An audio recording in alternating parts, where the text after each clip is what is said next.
There are the lights. All right. Hey, how you guys doing, man? It's Joe D, and welcome to Share a Beer Show 549. Great number, 549. Next week's going to be even better. Why?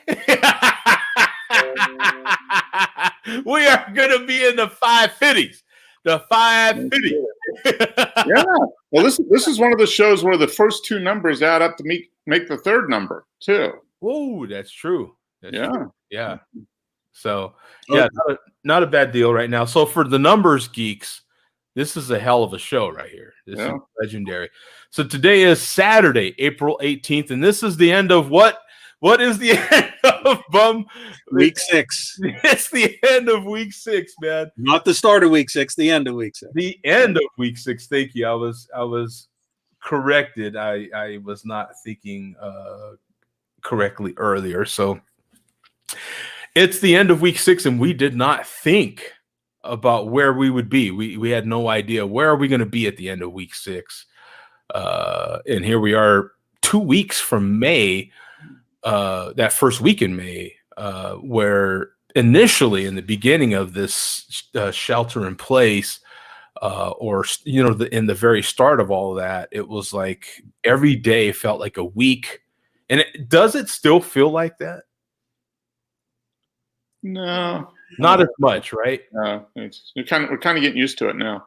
I think we are. Remember, I think I mentioned that a couple of weeks ago, where it was like, or I at least asked the question: are we starting to get a little used to this now? Like, is this kind of starting to become the norm? Yeah, you know.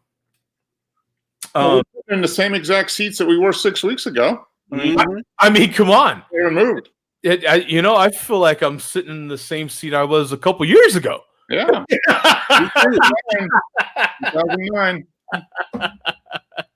And it's speaking of such, I am gonna start out actually this week. I'm gonna start this one out by showing my beer. It's from La Cumbre Brewing in my old town of Albuquerque.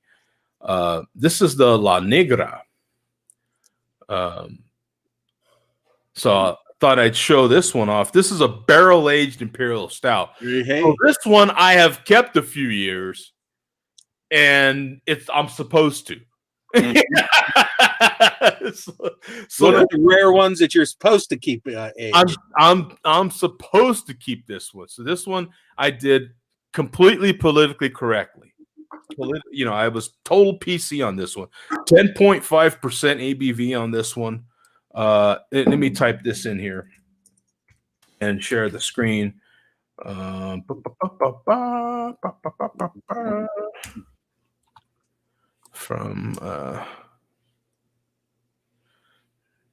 the Cumbre.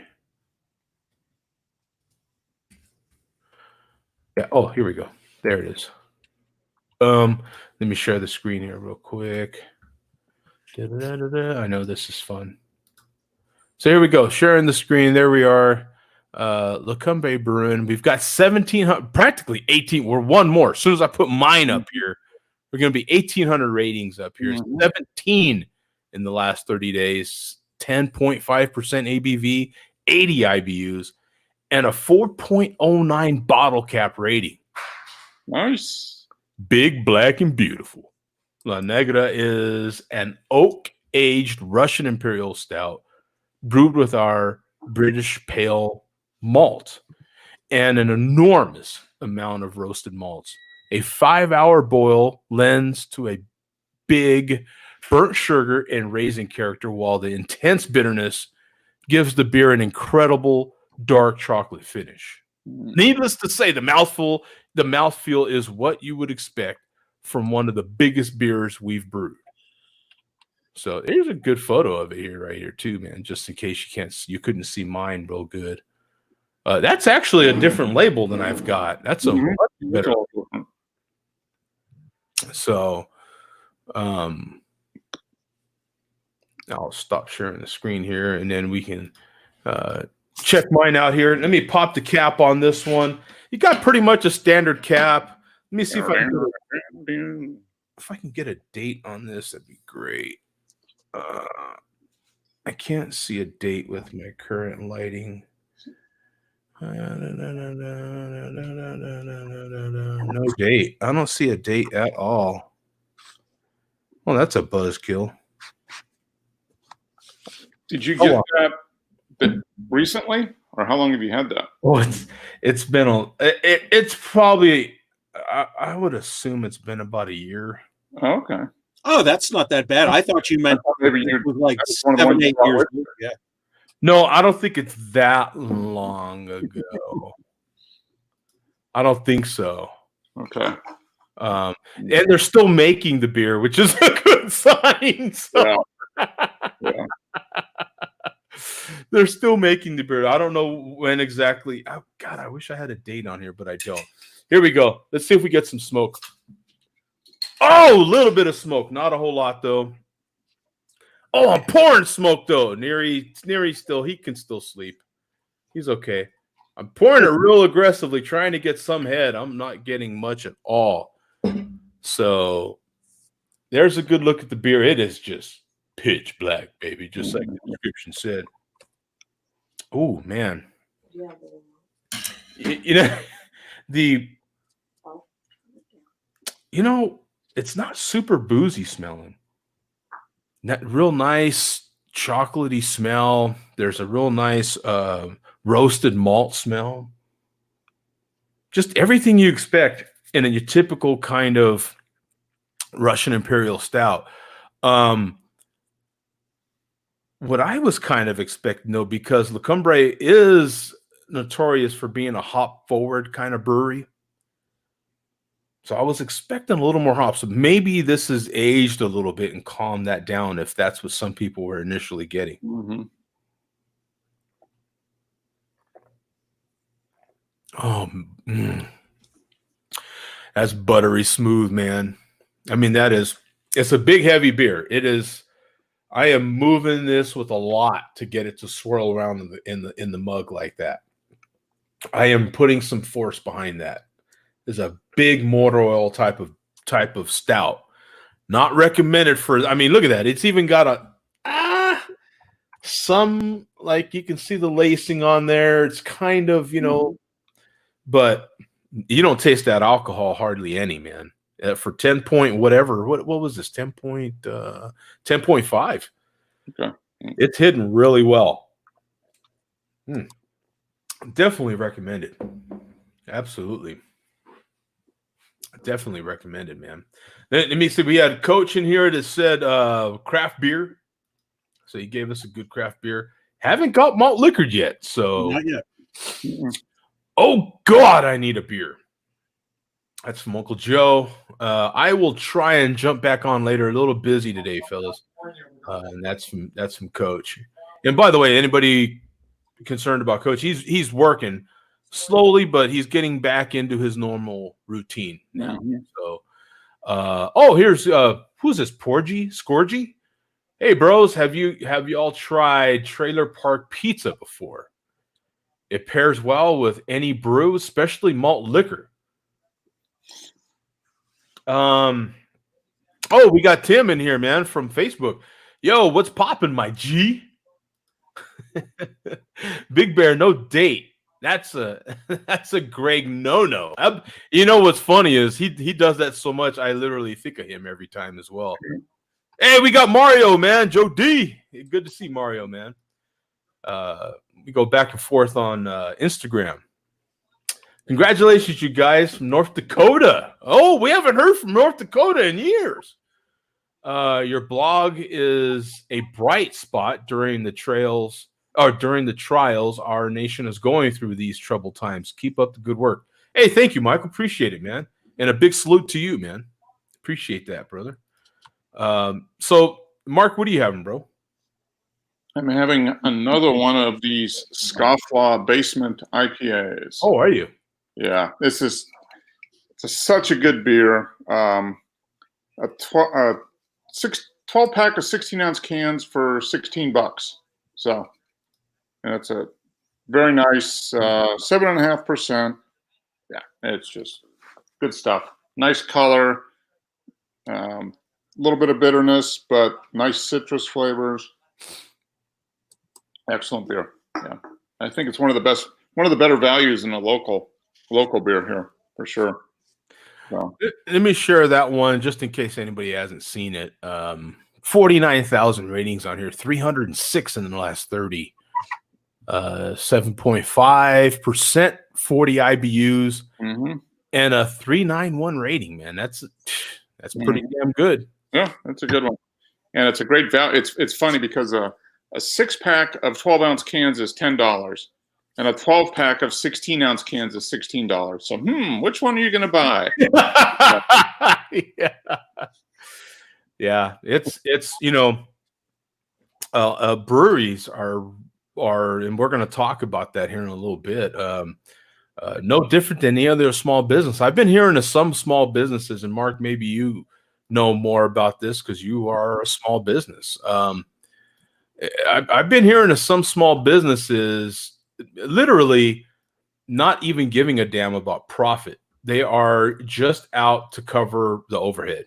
Just, hey, they still will, like, for instance, if it's a mechanic, maybe normally they charge $75 for whatever you might do to your car if you brought it in. But they're offering 40% off right now if you just come in and get some work done, just to cover the bills. So they're still charging you the $75, but they're giving this discount, what I'm saying, for a limited time. Just, hey, you just come and support us, please. Right. And some other businesses like breweries I see them on Instagram here in our area. They're offering all these different creative packages on Instagram. I'm sure they're doing it on Facebook, on all your different social networks. Are you seeing that in your area, Bum, as well? Like, yeah, actually, I'm experiencing it as we speak. Helltown Brewing in Pittsburgh. As I mentioned, Mark, you may remember they bought Rivertown last year. Yep. At the old Rivertown location in Export, PA. They've been running a weekday, Thursday, Friday, Saturday thing. $10 growler fills, and you get a growler with it. Oh, that's great. You cannot beat a $10 growler, and so I got my growler here yesterday, and it turns out they're depleting their oversupply of Rivertown growlers. That's why it's free. Oh, okay. I asked them, I said, well, can I have a Helltown growler? They're like, no, we're trying to get rid of the Rivertown. Oh, okay. So but you got a 64-ounce growler for $10, huh? Yeah. Yeah. And you can't beat it. And whatever they have on tap there, I decided to go with something I haven't tried before. You don't really need to look it up, Joe. It's called Red to Perdition. It's a Imperial Red Ale. You mentioned you can't beat it. You remember that from Seinfeld? You can't beat the Wiz. Nobody beats him. Nobody beats him. I don't know the Seinfeld reference, but I remember the commercials for the Wiz. Nobody beats the Wiz. Yeah. I used to see those commercials all the time. But also Helltown. In addition to offering the $10 growlers. Yeah, is that good? Do you have some headphones or something? I'll be back. Okay, thanks, brother. Motherfuckers.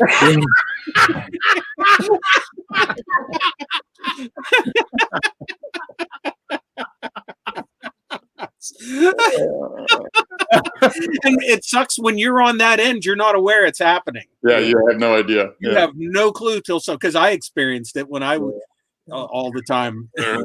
You don't know till somebody lets you know. Yeah, exactly. But anyway, in addition to they're offering was it 15 or 25% off all cases? So I bought a case of them, got my $10 growler fill, and if you work in a medical facility and you present your work ID, they'll give you a free 6-pack of something. Oh, that's nice. I'm not necessarily saying that I work in such a facility, but I'm just saying if you do, they give you a free 6-pack. Hey. But there's a lot of that happening right now. Yeah. They're offering all these. in my greater point was just that they're not necessarily out for profit, man. They're just trying to keep the lights on. Yeah, well, the business has dropped off so much that they're just trying to keep the lights on and get through at a minimal level so they can come out of this, in a month or 2 or 3 or whatever, and still have a business to run. At Inner Groove near me, the one that's like 3 miles from me, I went and ordered a curbside pickup of a 4-pack the other day, and I asked her, how are you guys doing? And she was like, okay. She goes, our goal is to break even through this. Yeah, and that's a goal. It's not saying they're going to. That's a goal. That's where we're at the end of week 6. Yeah. And there's going to be a lot. Well, we'll probably talk about it, but there's going to be a lot of restaurants, health clubs. I've just seen something in my feed now. A lot of health clubs are really on the brink now. They're always on the brink, but they haven't been able to open, so that you're going to see bankruptcies and closings of like 24-hour fitness. I think was one of them, and in restaurants, I saw something that they think that maybe 30 to 40% of restaurants won't reopen. Yeah, and most of those are going to be smaller local chains or national ones that are in trouble to begin with. It's just like the nail in the coffin for them. There's going to be a lot of breweries in that situation. We're going to get into that for sure, especially with our pal Zach here, definite small business owner.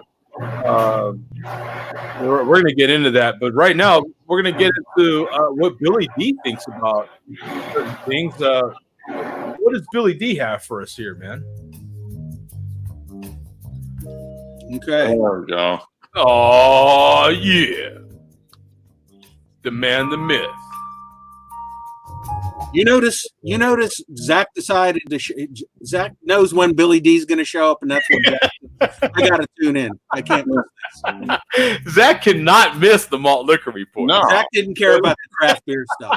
I care about them all over. I hear that shit every day.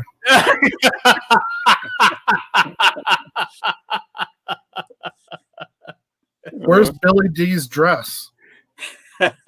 She left it at home. It's Tux week. Yeah, it is Tux week. Yeah, They left it at home. I think. Yeah, they right exactly. Thank you for the correction. Appreciate it. Remember last week we said that we just had a drought as far as malt liquor news. Well, just like now they're discussing maybe starting to get things, thinking about getting things back on track. I think the MLDC is starting to fire itself up again. It's about time. Yeah.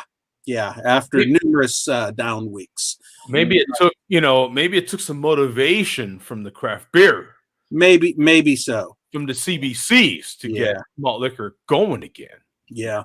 We'll do some quick news here. First of all, in the low end of the MLDC, we got a new feud brewing with Fat Reggie and the P Glen. So no need to show any videos. That's like what, Class A? That's like Class yeah. It's like low short season Class A baseball.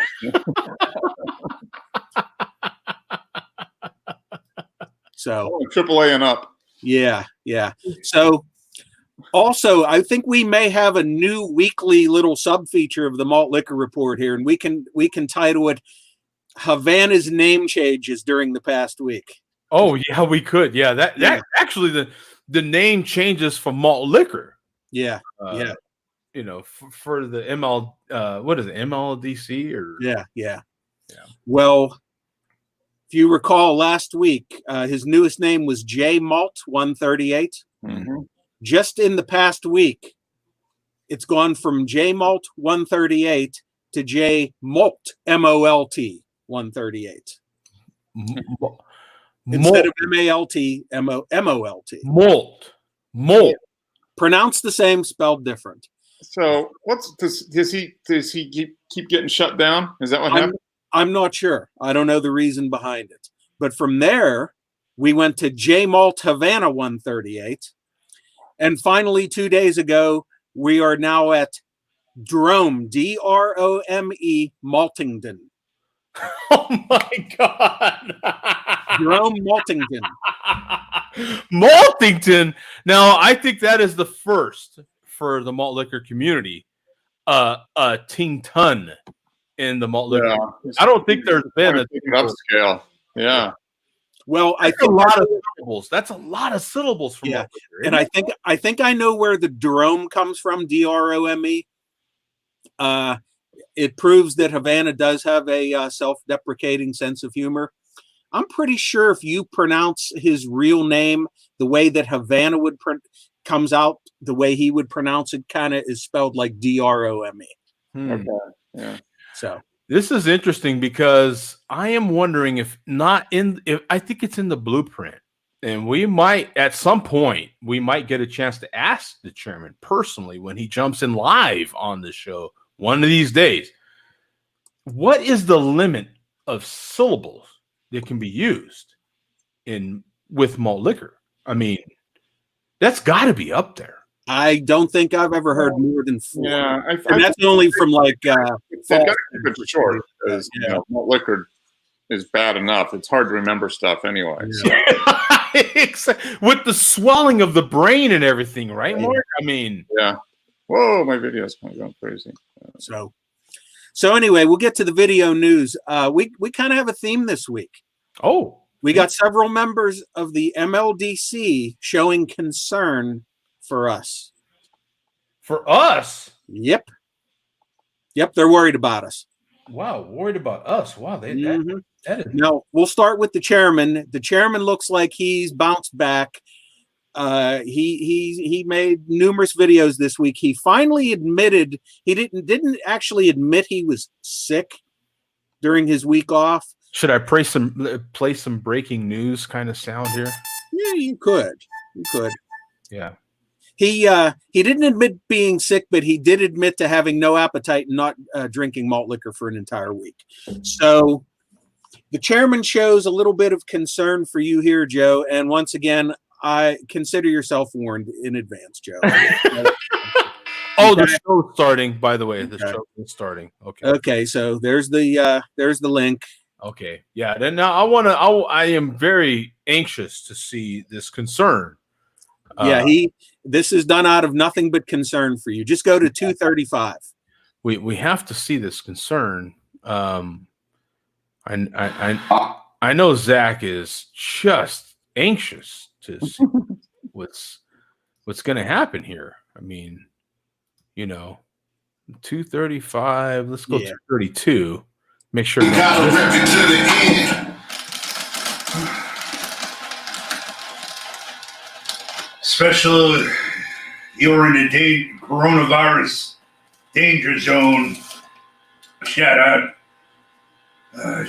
Joe D of the Share Beer Show. Whoa, he couldn't even Shout quite look at. Corona. He's struggling just to even. The malt liquor, the swelling. I mean, look at the eye hole here. It's just at its peak point, Mark. I mean, look at this thing. It's really, and you can hear it in his voice, the swelling. Special, you're in the coronavirus See, look at it. danger zone. Yeah. He struggled early in the week. Yeah. Special, you're in the coronavirus danger zone. Yeah. Shout out.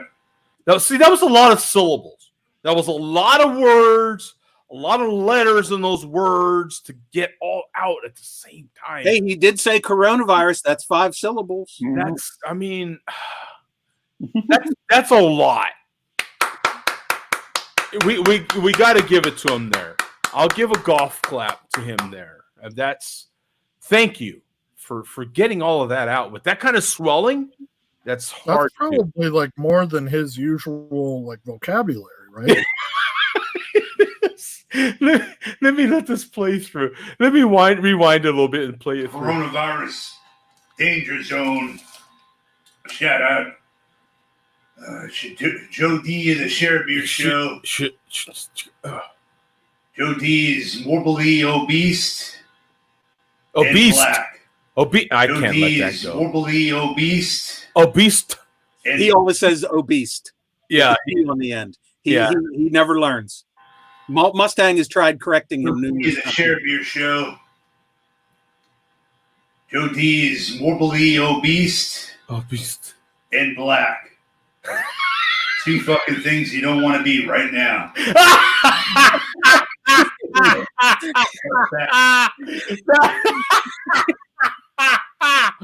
And by the way, I've been watching The Innocence Project on Netflix, and you're damn right. You Mhm. don't want, that's been for years. You do not want to be. You don't want to be caught black in a no black zone. I'm telling you right now, like that's been for a minute. And black. Two fucking things you don't want to be right now. A fat No black charge. asshole. No charge. See, that's just disrespectful.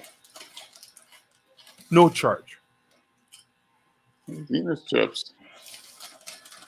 Doesn't that look like Homer Simpson chewing those chips? Look at that with the mouth hole there. See?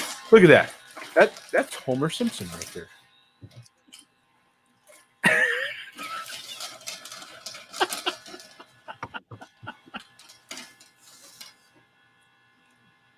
He makes a comment about Ms. Gumby here. Got Too. a triple cheeseburger Oh, inside the truck. Oh. Why don't you run some fucking laps around that truck stop? Joe D.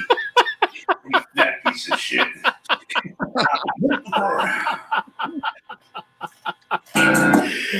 Okay, Mark, he's talking about my triple cheeseburger as he's throwing down potato chips. Yeah.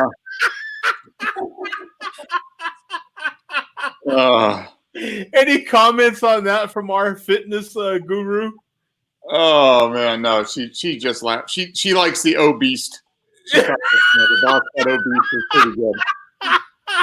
Joe, you're suffering from obesity. Obesity, yeah, that's a Bestiality. Oh, wait a minute. No, obesity.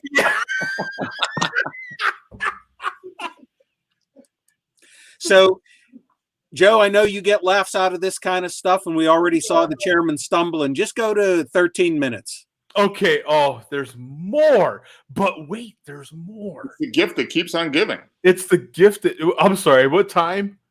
13 minutes. Oh my god, this is great. Oh, right around the end. Right around the end.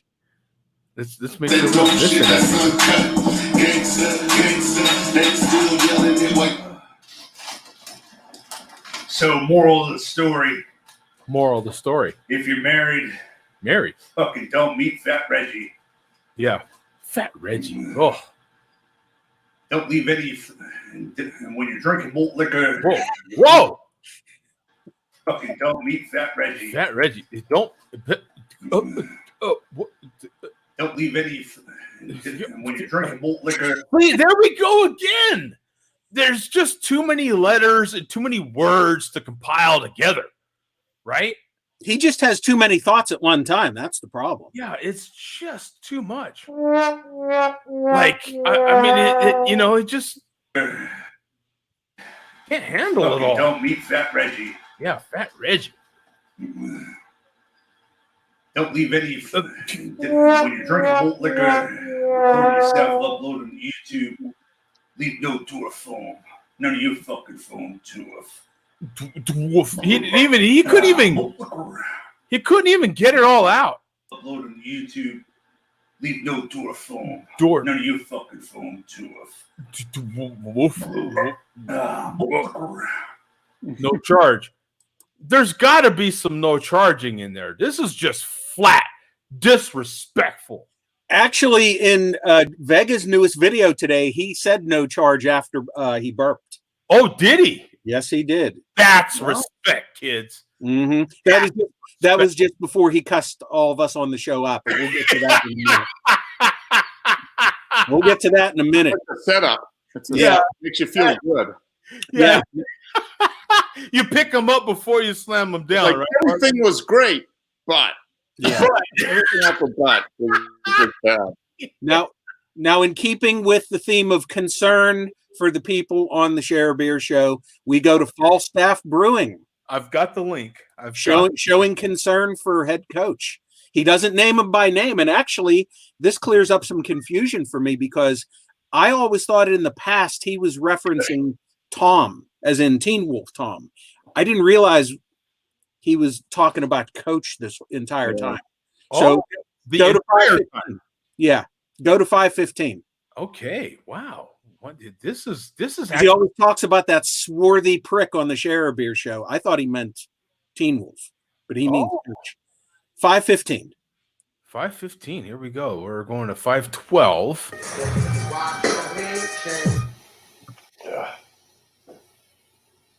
Big fuck you shout out.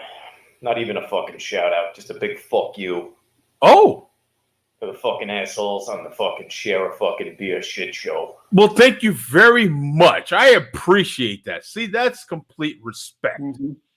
That's complete. Matter of fact, that gets a replay. You shout out. Big fuck you shout out. Not even a fucking shout out, just a big fuck you Okay, thank you. for the fucking assholes on the fucking Share a fucking Beer shit show. Thank you. Now, to his credit, Falstaff doesn't quite have the eye hole swelling as bad. I mean, this is a well-used mask. Not a lot of swelling going on here, so he's doing something to maintain. Does that mask have a safety pin holding the like where the bridge of your nose is? Can you see a safety pin there? Oh, there might be. Look at, do we see something here? Is there? I think he might have gotten a new mask. For years, he wore his original mask, and he Yeah. actually had to safety pin it together here. Yeah.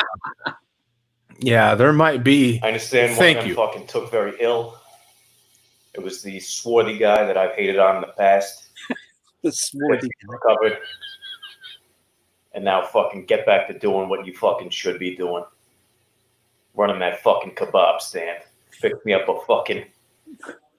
goddamn shawarma, Habib.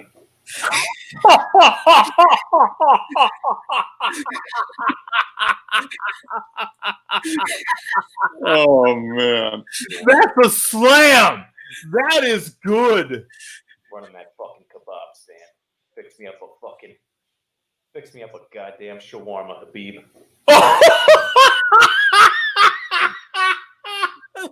That is great. That's a slam right there. We got to hear from Coach.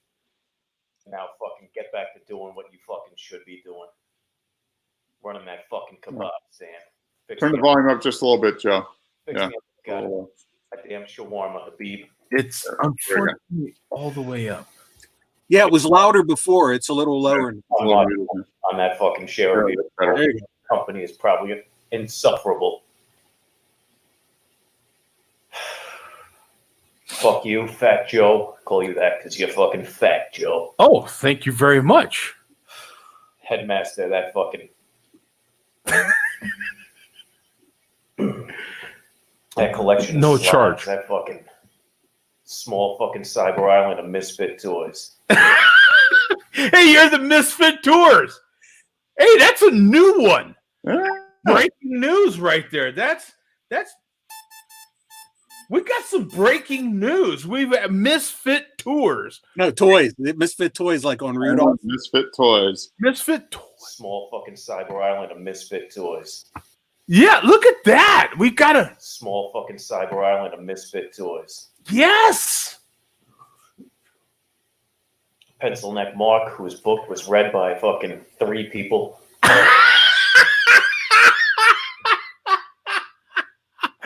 We've got some recognition here. I like this. This is good. Pencil neck Mark, whose book was read by fucking 3 people. 4. Yeah. Fucking him and his editor. I don't know who the fucking third unlucky soul was. 4. Last Me but not and least, you. fucking Ned Flanders or Ann Landers or whoever you're supposed to. Oh, Landers. Last but not least, fucking Ned Flanders or Ann Landers or whoever you're supposed to be. Did see that you've been enjoying more liquor. You can say that in your fucking favor, but little else. Thank God there's no fucking Major League Baseball because fucking Pirates would be fucking shit in the bed right about now. Fuck all you guys.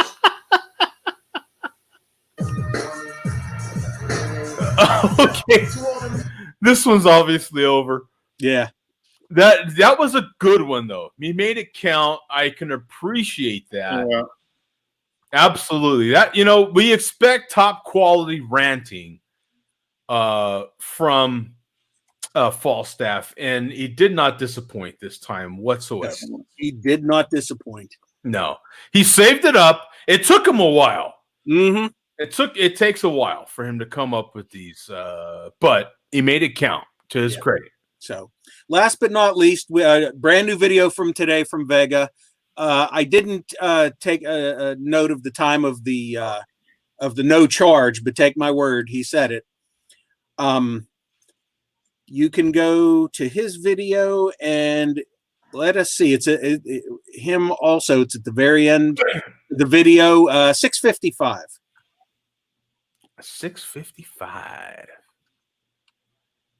Let's go there, and here we are, 6:52. The blow, leaving you beheaded, you get deaded, you get wetted slow. Hell yeah, I said it, yo. Him is a. And there's just a few of the happenings from my local shithole. I hope you folks enjoyed getting some happy news for once. Stay safe, everybody. Everybody except you, Dorf. Yeah, Dorf. And you, Joe D. Oh, me too. And you, Bum. And Bum. And you, Mark. Oh, and Mark. And you, Teen Wolf. Oh, and Tom. And especially Coach. Fuck you, Coach. Malt liquor.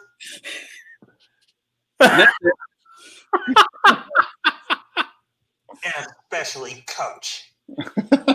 Coach. Malt liquor. Oh, it's funny. That was good. And on that note, here's the report. Time for Billy D to go slip into something more comfortable. Hey, well, it's dressed. Thank you very much, Billy D. We appreciate another fine malt liquor report. Yes. He's gonna go slip on his nightgown now. Ooh. They are going to go slip on their nightgown. Right, Zach? We got to make sure to be correct there. Them, they, there.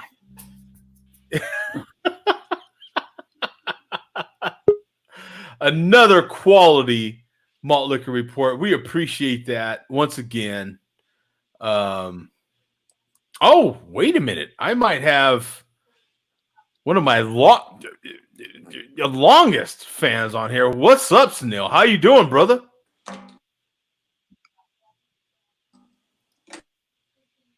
How you doing, man? Can you hear us, man?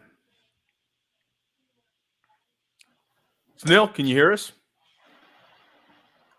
Apparently doing very well. Yeah. I think even he's in New York City, so even the connection there has got the COVID, right? The big 19, I'm sorry. We have yet to get flagged. We're trying to avoid the flagging of the show. What do you get flagged for?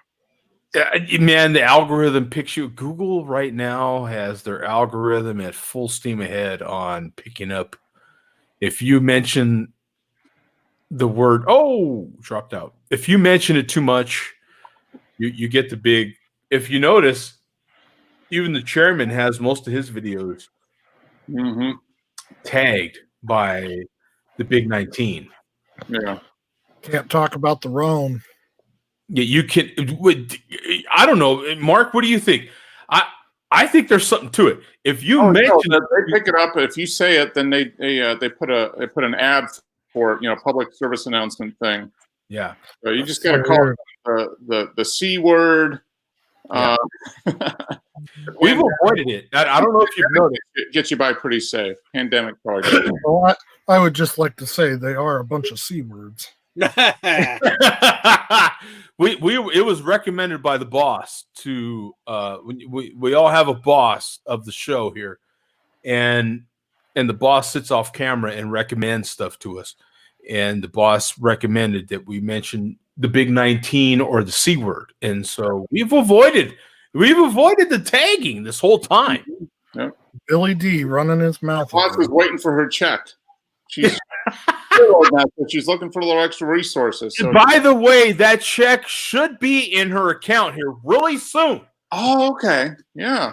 I talked to some people in it. and yeah, there's a 3-letter acronym there, and they're gonna hook her up. All right, good. Hey, Sunil, how you doing, brother? What's up? Right. Hey, here he is. Sort of. Maybe not. He's a little frozen right now. Man, you guys hear me? I can It's lagging real bad. Yeah, if you can hear us, you're lagging really bad. Yeah, if you can hear us, you're lagging really bad. But Zach, tell us, man. How? Yeah, hold on. Let me try.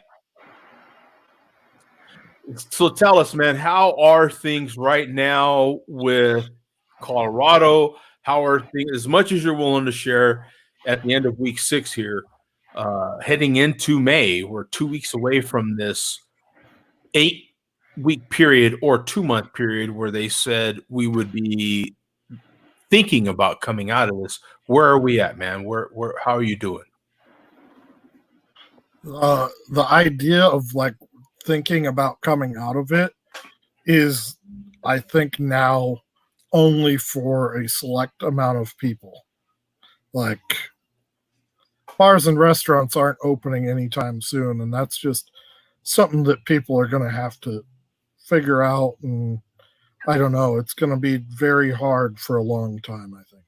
Yeah. I share that as well. I think it's going to be a while. Mm-hmm. I think there's, maybe some office buildings going to go back to a certain way or this or that, and maybe you'll be able to go get your hair cut and do that kind of stuff. But I don't know when tap rooms and stuff like that are going to get rolling again. I know from what I've kind of heard, so our stay at home is up, depending on what city you're in, between the 26th and the 30th of April. And they're saying, okay, bars and restaurants after that will probably still have a month of not having anyone. And then from what I've heard is when bars and restaurants can start having people back in, that there'll be some sort of algorithm that no one knows. Google probably came up with it. That will take your capacity and your square footage of seating area and divide that by a number. And that number could be like between a quarter or a sixth of what your occupancy was. And that's how many people they would allow you to have in a tasting room at a time. With that, there's also been talk I've heard of not allowing any tables or chairs in places, which would make dining out fucking pointless. Yeah. There's, and with that in mind, I'll throw to Mark, because we have talked, behind the scenes here, we talk quite regularly. And this week, I think, or it might be starting Sunday or Monday, Germany is one of the countries that is trying to. Now, Germany's ahead of us as far as when they started this whole stay-at-home thing and shelter in place. Mm-hmm. So they're ahead of us. So we're looking at them as a possible model for trying to come out of this. Mm-hmm. And Mark, you've looked into it. What are they showing as far as? Well, what they're doing is they're supposedly starting their reopening process on Monday, so the 20th of April. They started pretty much, the whole social distancing thing on March 16th. So they were a week or two ahead of us in terms of like on a national basis, pretty much everybody kind of going in line with kind of social distancing and stay at home and type stuff. So they're hoping, it looks like April 20th, some small businesses will reopen. and they're hoping to open up schools starting in on May 4th. So what it looks Not like, a for sure, not a for sure, just there. yeah, they're going to try to start opening schools starting May 4th. What's going to open on the 20th, which is Monday, small businesses, it looks like that are 800 square meters. So looks like 1,200 square feet, something like that.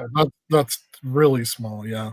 Yeah, will be allowed to open, as well as car dealerships, bike shops, and bookstores, regardless of size. So I don't know what that, why bookstores of any size would be allowed to open while who knows. But hair salons are going to be able to open on May 4th, but workers have to wear personal protective equipment. So in other words, probably a mask.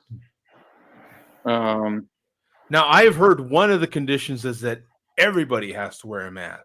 They are suggesting that people wear a mask, but not requiring it. Okay. Restaurants are going to remain closed for dine-in, but can offer delivery and takeout. Bars, clubs, theaters, concert venues will remain closed. And it looks like they're not going to allow any large gatherings, like sports stadiums, concerts, until at least August 31st.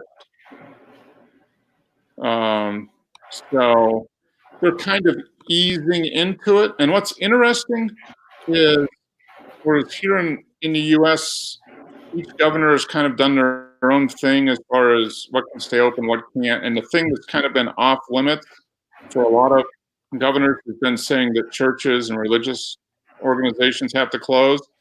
Germany's like, nah, they're staying closed. So it's kind of interesting, the difference between as they should. Yeah, I mean, I think so too. I mean, if they're closing places with more than 10 people gathering, but they're still letting church, I mean, it doesn't make any sense. So Zach, what do you now, after hearing Germany's model, Germany's, just using that as an example, as a blueprint, what would you say about if in 2 weeks we were to start to come out of this in that sort of way? What do you think? I think you got to go with models that are working. You don't want to become a country that goes backwards and keeps having to pull back and then engage again and pull back. The one thing that none of this will ever even work if so many of these dumb shits don't get it together and start doing what they're supposed to. I mean, everywhere is packed around here with the parks and stuff. We had a cool thing. The Air Force Academy graduation was today. So they got the Thunderbirds up, which is 6, I think they're F-16s, and flew them from the Springs to Greeley, Fort Collins, Boulder, Longmont. They hit almost every city on the Front Range here. Mm-hmm. And there were parks crowded with hundreds and hundreds of people.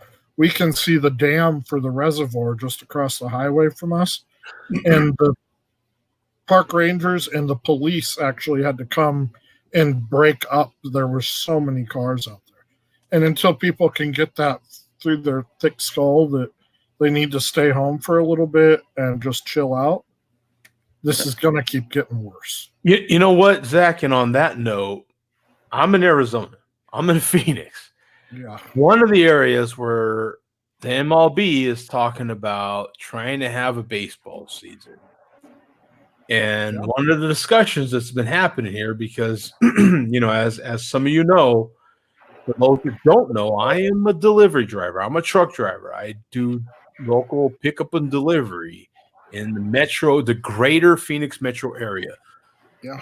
I'm not a route driver, so I don't have a regular route, but our route guys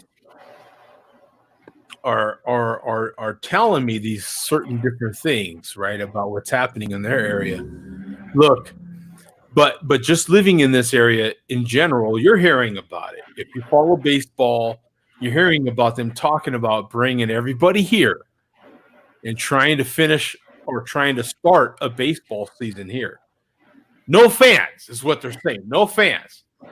Kids, if you've ever been around a AAA ballpark in your life, that is what we have here in Phoenix. We have a bunch of them. We have a bunch of AAA ballparks, and they're beautiful. They're beautiful all over this city. They're beautiful. Some of them you can see right from the freeway. Is there 13 or 16 of them, I think? Yeah, there's a bunch of them. And if you think I am not going to be one of them stupid idiots that ain't going to sit outside of one of them ballparks where I know where all of them are at, and we all do, they live in this area. If they're playing ball at them ballparks, I don't give a rat's ass if I'm paying a ticket to go inside. I'm going to sit outside where I know I can watch it. Give me a break. If you're having a game in those ballparks, I'm going to watch it. That's the way it works. It's something to do. Okay, let me know. I'm going to let you know right now from an area that isn't as impacted as New York City, for Christ's sake. Arizona, Phoenix, Arizona. We're not as impacted here. That's just the way it is here, okay? You could come here, you could still golf, you could almost carry on your regular life outside. You're not going to be able to just go sit down at a restaurant. We still have certain restrictions, but look, it's the reality of where we're living, right? If they're playing ball games here, I'm telling you, man. Yesterday, just for example, you'd have thought there were so many people out. I mean, we have freeways blocked yesterday because the accidents were blocking the freeways again. There's that many people out here. There's that many people out here again.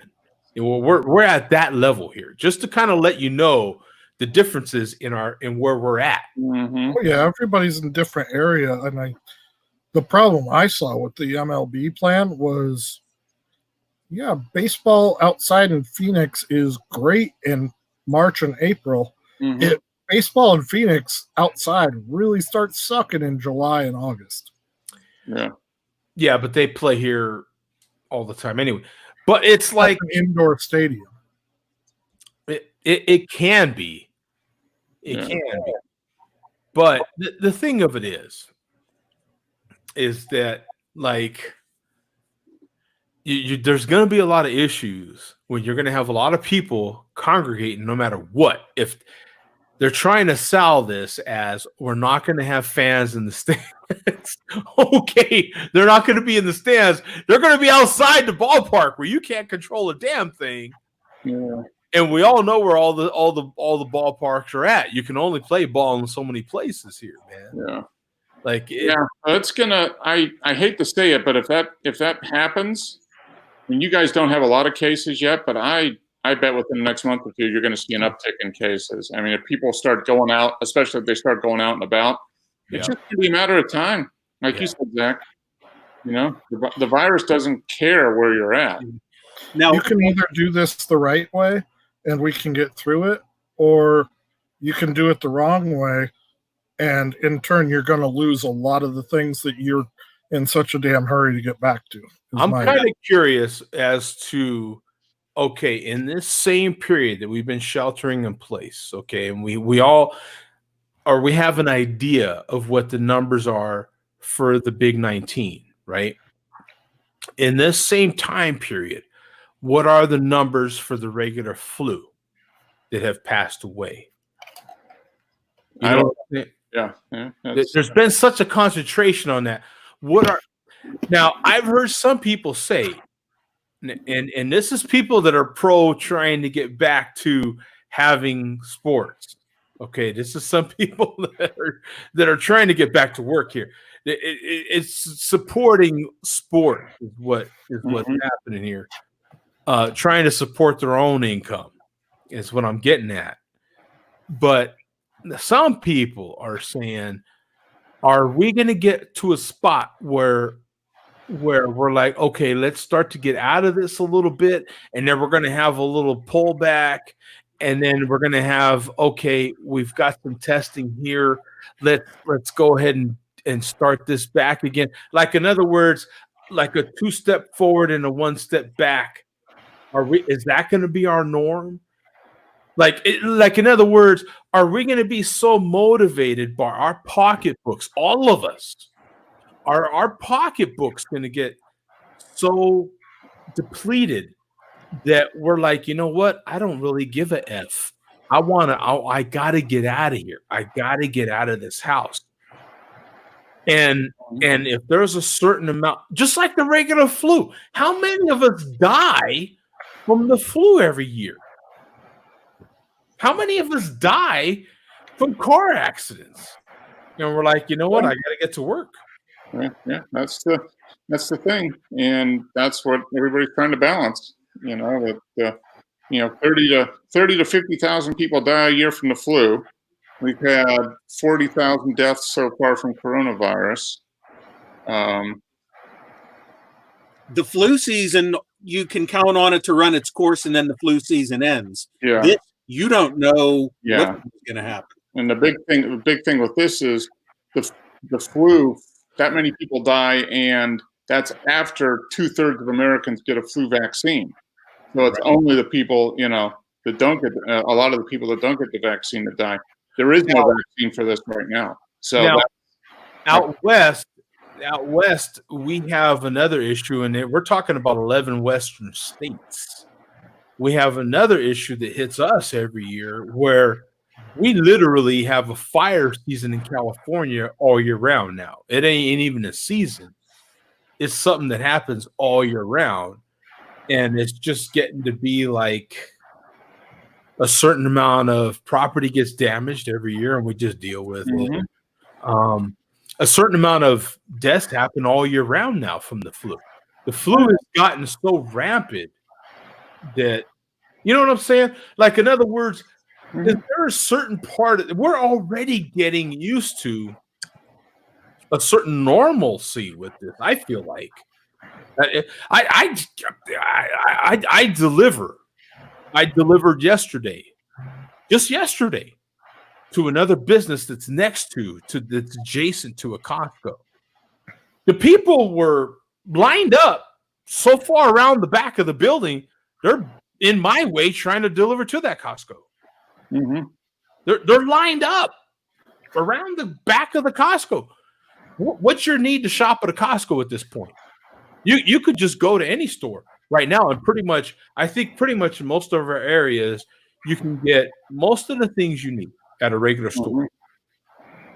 What's the need to go to a hoarding store like a warehouse store for?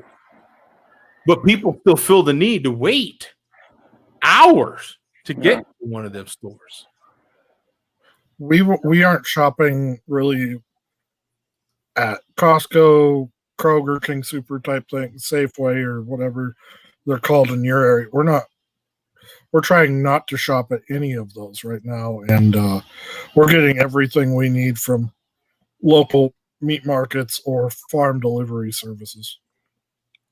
Right. But that's not the majority of people. Oh, no, but also the majority of people are fucking idiots. Honestly, I was going to say the answer to your question, Joe. Why are people doing this? Because people are sheep. That's why we still have toilet paper shortage now. There was no need to go out and hoard it in those first couple of weeks. Yeah, no need. Absolutely no need. Yeah. I mean, the supply chain is catching up. It's catching up.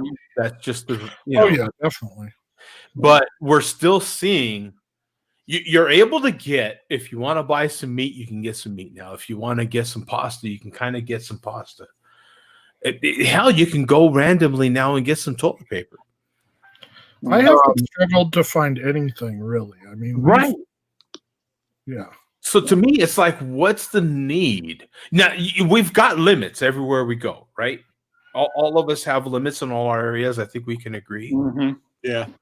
Yeah, so even if you do go to Costco, you're going to have a limit. You're going to have a 1 package limit on your meat, pretty much. You're going to have a package limit on most things you buy that are considered essential, right? Yeah. As a matter of fact, if you want to get a delivery, a lot of things are delivered now that we didn't used to be so open for delivery. But there's limits on stuff now, right? Yeah. We've all accepted these things, but I still don't understand. Me personally, this is a very personal thing to me. I don't understand the need for a hoarding. The purpose of going to a Costco or a Sam's Club has always been, period, end of story. The business model of that was to hoard. Oh yeah. You don't need 3 64-ounce containers of ketchup. Period. What did you need that for? Well, no one should eat that much ketchup unless you're making barbecue sauce, because ketchup is a pointless condiment. The purpose of it was I don't have to worry about this for a while. Right? I got a lot of mouths to feed. I don't have to worry about this for a while. Okay, fine. But don't get upset with everybody that's doing the same thing you are. Mm-hmm. Right? It was the numbers of people. Look, and it's the same thing that happened in all our areas, whether it be Hurricane Katrina or whatever it may be in those specific areas. You quit going out to the grocery. You quit going out to the restaurants. When there's a catastrophe happening or about to happen in your area, you're going to go get your essentials. Everybody is. Mm-hmm. So you're going to run out. You're going to deplete that area. Problem is, this was the whole country this time. Yep. So we depleted the whole country's resource.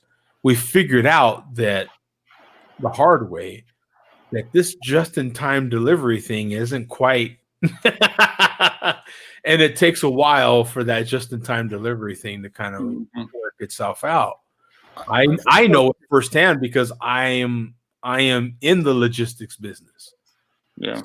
I feel like you're like a person that meal planned already. Like you kind of knew what your meals were going to be for the week. And if you had some more fiscal responsibility in your head that you were like, okay, this is already what we kind of budget for. Most people had everything they needed if you were one of those people. Yeah. I mean, I didn't need toilet paper at any point. I didn't need paper towels. We always have enough meat in our freezer to, I mean, this wasn't something that made us panic buy. Yeah. Yeah.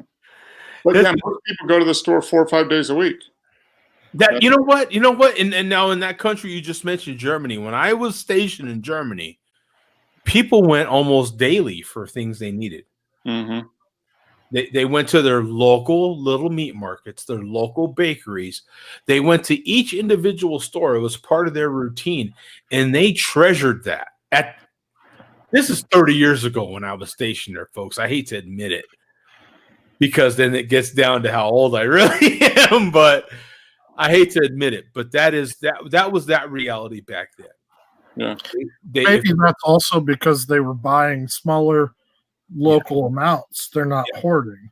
Yeah, and I think that's fine if you want to go to a local place and get good quality product every day. Yeah, and that's exactly it. You know what I'm saying? If they wanted to make a schnitzel sandwich, which I think a lot of us in America are familiar with, a German schnitzel sandwich, they would get those ingredients. If that's what they were going to make, they would get those ingredients fresh for that day. At that time, I don't know what they do now, because we've Americanized a lot of the country, a lot of the Western civilization. We've Americanized it. So you can go to Mexico and go to Costco. You can go to Mexico and go to Home Depot. You can go to Germany now and go to a Costco. You can go to the UK and go to a Costco. We've done this now to the rest of the Western civilization, what we consider civilization. Yeah. You know what I'm saying? To the point where we've kind of ruined their local economy too. You know, which is a shame in some ways.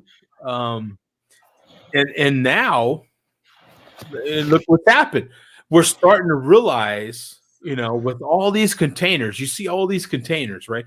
We have shows now on TV. I'm pretty sure. I don't watch a lot of live TV, but we have shows on TV, from what I hear, on containers. You can build your home out of these containers. Now, shipping containers that we use to get stuff from China, Japan, and all these other countries to get all our goods that we ship in. We're starting to realize right now at this moment with all this big 19 that's happened, you know what? Maybe we should be making this stuff right here at home. This wouldn't have been as big a deal if we'd have made more of our stuff right here in America. We're starting to figure that out. If you're in Germany watching this, you're starting to figure out, boy, if we made stuff more right here in Germany, we wouldn't have this issue. Yeah. It's going to be interesting to see how short of memories we have, because once all this goes away, and it will, it might not be for another year until we have a vaccine and people get vaccinated or whatever. But once it goes away, how quick will we forget about it and just go back 100% to what we were doing before? And something like this is going to happen again. Yeah. At some point, we're going to get another virus that's going to show up that we don't have a vaccine for, and it's going to do this, same thing. Maybe worse, maybe not as bad. So. I can tell you right now. Now, yesterday, I was in one of those moods. It was Friday. Everybody knows today's Saturday. Duh. Maybe the malt liquor community don't realize yesterday was Friday, but the rest of us do. It was Friday, the end of my week, the end of my work week. I'm still working. Thank goodness I'm still working. Very fortunate that I'm still working. But I was more than willing to be one of those people hitting a drive-thru on my way home. I did not want to cook when I got home. I wanted to hit a drive-thru because I can't walk into most places. And I wanted to go to a drive-thru, get some food. I didn't care about the quality. The quality was irrelevant. I just wanted to hit a drive-thru, get me some stuff in my pie hole so I could shut the F up and not be so tired and all of that. Even the drive-thrus in my area, we have Jack in the Box. Everybody that has Jack in the Box knows the quality of a Jack in the Box. Quality is a very loose term when you're talking about Jack in the Box. You better have a quality toilet. Yeah. That is not. The Jack in the Boxes in my area had lines around the building, through the parking lots. It was insane for the drive-thrus at a Jack in the effing Box. Sonic. I think everybody in this country has a Sonic. Yeah. Sonic in my area, same thing. The line for people in the drive-thrus on a Friday in my area was insane. Which is worse for your gut, or actually, which one do you need a stronger toilet for? Jack in the Box or Sonic? Okay. I can tell you where I ended up going. I went to KFC and I got the $20 bucket. There you I go. got the $20 deal at the KFC. If anybody knows KFC, they have a $20 deal. They were so fast, they were lickety split. I'm telling you right now, I was so happy. The guy that was in front of me pulled up at the speaker. By the time I got to the speaker, he was already pulling off the window. They were so fast. I was so excited. They were so fast. $20 bucket. You just get home, lube up, lay in bed with a bucket, and you're good. That's it. That's what I'm talking about. You know those aren't potatoes. You don't even know what the hell. It doesn't matter. It's like that fake cheese that you get at the ball game. Exactly. Who cares? You're making my point, brother. You speak my language. I didn't care about the quality. He was like, "We don't have extra crispy. All we have is original." I'm like, "Is it chicken?" I don't care. Is it chicken? I don't care at this point. Just put something in a bucket and give it to me. I don't care. Just put it inside me. The quality is irrelevant at this point. And I think from the amount of people that was out on a Friday, late afternoon, early evening, everybody was at that limit. Like, I am not making another loaf of bread. I am not making another whatever it is that's on the internet right now that's big from people cooking at home. There was like, I don't give a flying rip. I don't care about the quality. I could name the local pizzerias that are literally pizza that's cardboard in my area. Little Caesars hits the mind right away. Mm-hmm. People were in line at the Little Caesars in my area, like you wouldn't believe, lined up around the building. They didn't Most of them care. can't cook. Look, even people that can cook like myself were like, you know what? Ain't doing it. Mm-hmm. Make me something. I'm American. I ain't doing it anymore. I am too used to eating out. Yeah. I don't care about quality. I'm lining up around the building in a spiral at Taco Bell for F's sake. Give me something for my pie hole so I can shut up. But now that Grubhub, DoorDash, like $4 delivery fee, we're just kind of going, yeah, Whatever. Mm-hmm. Yeah. Normally, I'd be like, fuck that. I'm not paying enough $5. Yeah. Like, you mean I really don't have to put pants on at all? As a matter of fact, I could put a TV tray out in my patio, my porch. I don't even have to see you. I could literally, you could just Drop put it off. a TV tray out on my porch. I don't even I have got to beer see. delivered like that today. See? Boom. I had Boom. 2 cases of beer delivered by from a liquor store just down the way that they verify everything online and they go, okay. And then when they drop it off and we go out the front door and the guy's driving off, there's 2 cases of beer out front. Boom. Boom. Thank you, Zach. That's exactly my point. Mm-hmm. Best $100 I ever spent. Yeah.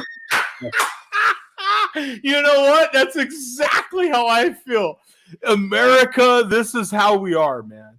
Look, Mm-hmm. it's taken to the end of week 6 of this thing, and we're finally to the point where I don't give a flying F.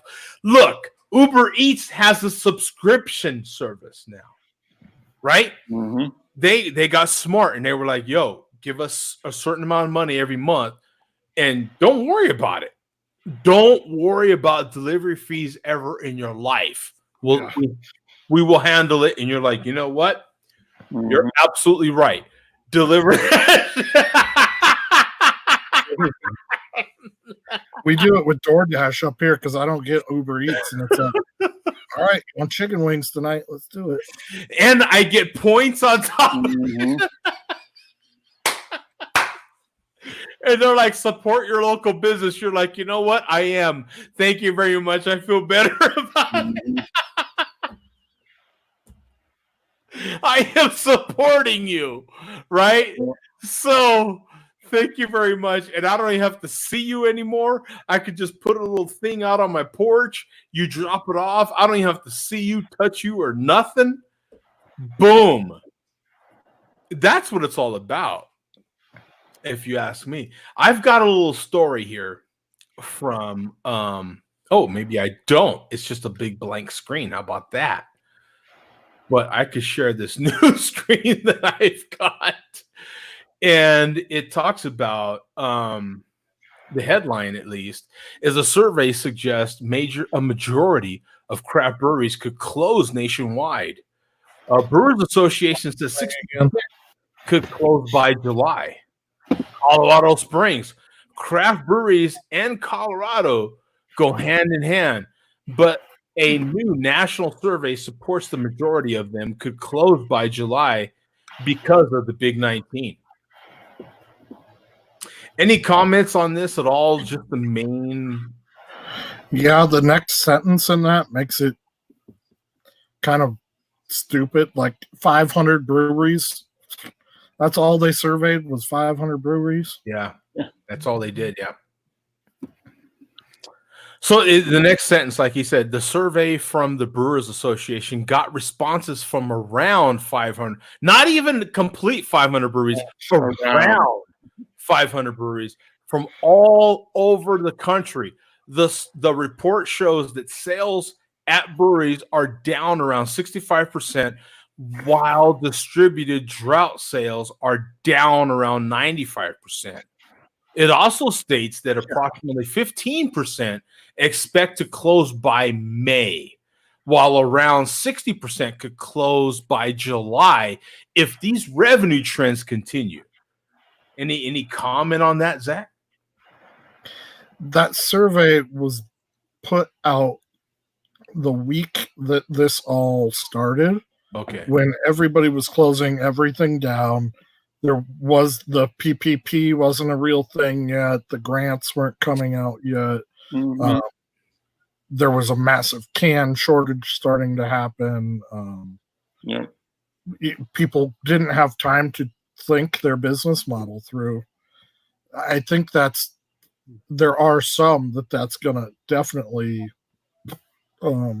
be true for, and we've already seen a few here. But with the PPP, that's going to be 2 months worth of, well, okay, we're here. Why not pay everybody?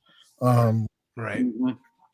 I think sales down 65%. That's probably a rough number.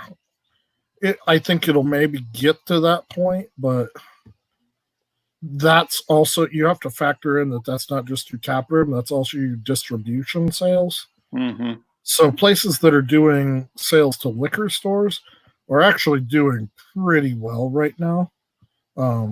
They're losing that part of that 50% or 65% of their taproom revenue, but then if you're bars and restaurants only, that's where the kegs and all that stuff, that sucks. Yeah. I don't know. I'd like to see the numbers again now, because I don't think it was that quick. Okay, we have to close. I think if they redid it now, July, I think is going to be a scary number. If we have to go to July like this, it's going to get Mhm. scary. It's going to get scary for a lot of people, not just. Yeah, the ones that are the most doomed, and I'm sure you would agree, Zach, are the ones that have no ability to package their stuff. Yeah, But Crowlers most are right now. Like if you're not trying to package your stuff, you're an idiot.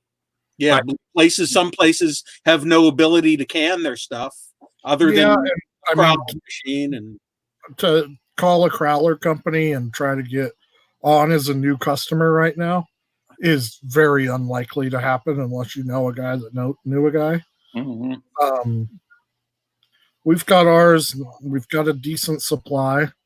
Before I jumped on, I heard you talking like people are skipping the profit thing, and Yeah. that's definitely, I think, true. To where it's, Yeah. okay, we're going to make enough to just ride the line. Yep. Which is sadly where a lot of small businesses ride, anyways. Yeah. Yeah. Anyways, right? Yeah, exactly. And now it is more crucial to learn. These companies that are just trying to make record sales by doing these buy whatever, you've got to also think about scarcity. And it's like, okay, this is a whole marathon, not a sprint thing. We can't sell 500 Crowlers this week and then all of a sudden be sold out next week, because that's a line to Mhm. ferry real quick. It's, if you could just keep that line, 50 a day or whatever. I think that people can make it through this in the longevity thing. If you're trying to make this into a money making thing and have normal numbers, I think you're going to fail. I'm sorry, Bum. Zach, this brought, to memory something that you mentioned before. There's a lot of breweries out there just talking beer. We're not talking any of the other small businesses, just beer right now. This kind of makes or breaks you, right? This kind of figures out who are we? This kind of, if you can come through this, right? If you're just one of those breweries that was just riding the old riding the wave, New England IPA thing, you're just riding that out. Hey, we're gonna start. We can make a creative New England IPA too. Let's just jump on that wagon, right? If you're one of those breweries you're probably not making it. But if you're, if you're riding someone else's tail, but if you're one of those like Chain Reaction that literally has your own backbone, you've got your own voice, your own thing going. Mhm. You built your business on your business. You're probably creative enough to figure it out. And just like the downturn in 07, 08, and 09, you're one of those businesses that can make it through this tough time. Boy, you're gonna make it. Yeah, I mean, I've had a lot of like, I'm not sleeping much. I'm not drinking plenty. I'd love to get to that too in a second. Things that, man, we've been through this now for a month and whatever. And this has been something that I've put every little bit into, and there's a core group of people that have also put so much into building this company. And I think when it kind of started, you're like, fuck, all right, well, we're going to lose everything. And, you're thinking a lot about yourself. And then, like, we've kind of talked more as this has all gone on. And it's like, and the community, what we've built. Yeah, the community, man. When we were down, because we've done so much charity and stuff with them, like, when we've been down now, they're the ones that it's like, no, come on, let's go. Come on, let's pick it back up. Let's go. We want the beer. We want to keep doing this. And that's this other level of something that I don't know. I think you have to build it with something other than a business or money standpoint. You have to have so much heart into whatever you're doing right now. And if the heart's there, I think you can survive, because you're fighting with, it's everything you have.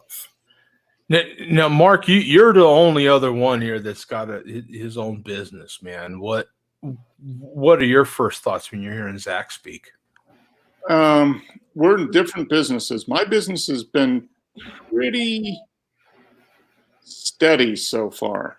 At the initial couple of weeks, I had a number of meetings and follow-up calls kind of cancel. People say, I can't, I'm trying to deal with the new reality, working from home, that type of stuff. But they're starting to come back now. So I don't depend on day-to-day kind of people coming in the door, so to speak. I mean, I've got clients and I've got people I work with on a regular basis and some new people coming in. So there's a little bit of a slowdown. I'm not getting a ton of new stuff right now, but I haven't really lost anybody either. But what I've noticed in the last week or so is people now that they're kind of getting used to whatever we've been doing here for the last month, they're starting to think a little bit more about, okay, now what do I need to do for the future? So it's kind of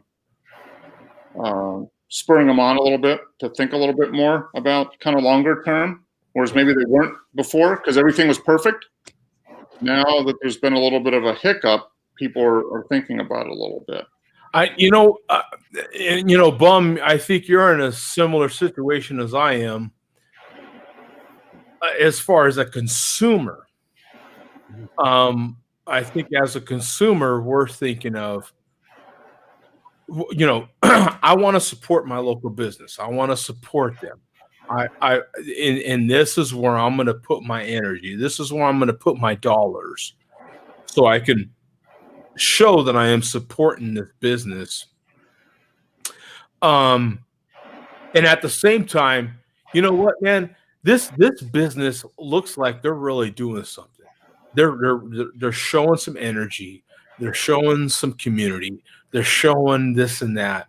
And any thoughts towards that sort of, line? Who do you see? What are you doing? To support your local business? I realize not everybody is going to survive. So you're torn between, okay, this person is the most likely to fail. So should I do my part to try and keep them alive, or they're going to fail anyway, so why bother? Right. And then there's other places where you say, well, I think they'll survive, so I will do business with them. Or do you say, well, they don't need my help, they have others helping them? Right. It's just, there's just so many variables with this. There really is. It's interesting to me because as a person that I am the son of a small business owner. I was raised by small business owners. The only person in my life growing up, and that's just for a short amount of time, was my father. My father worked for someone else. And he was a small part of my life for a small part of time. The majority of my life was small business owners. So I have a great amount of gratitude and respect for small business owners. That is how I grew up. That is how I learned my hard work ethic that I have to this day. Those that are part of this show know how much I work. That is where I get my work ethic, is from being raised by small business owners. It's interesting to me because the beauty of it, to me, the beauty of this whole thing that happens, the whole 19 process, going back to 2007, 2008, 2009, the beauty of it, it's part of that art of war situation. If you get into that whole sort of thing, is the strong will survive. What about that? Have you seen the Mr. Rogers quote? We did a T-shirt actually with it on it that had this. Shit. Let me see if I could find it. Son of a bitch! I never am prepared, am I?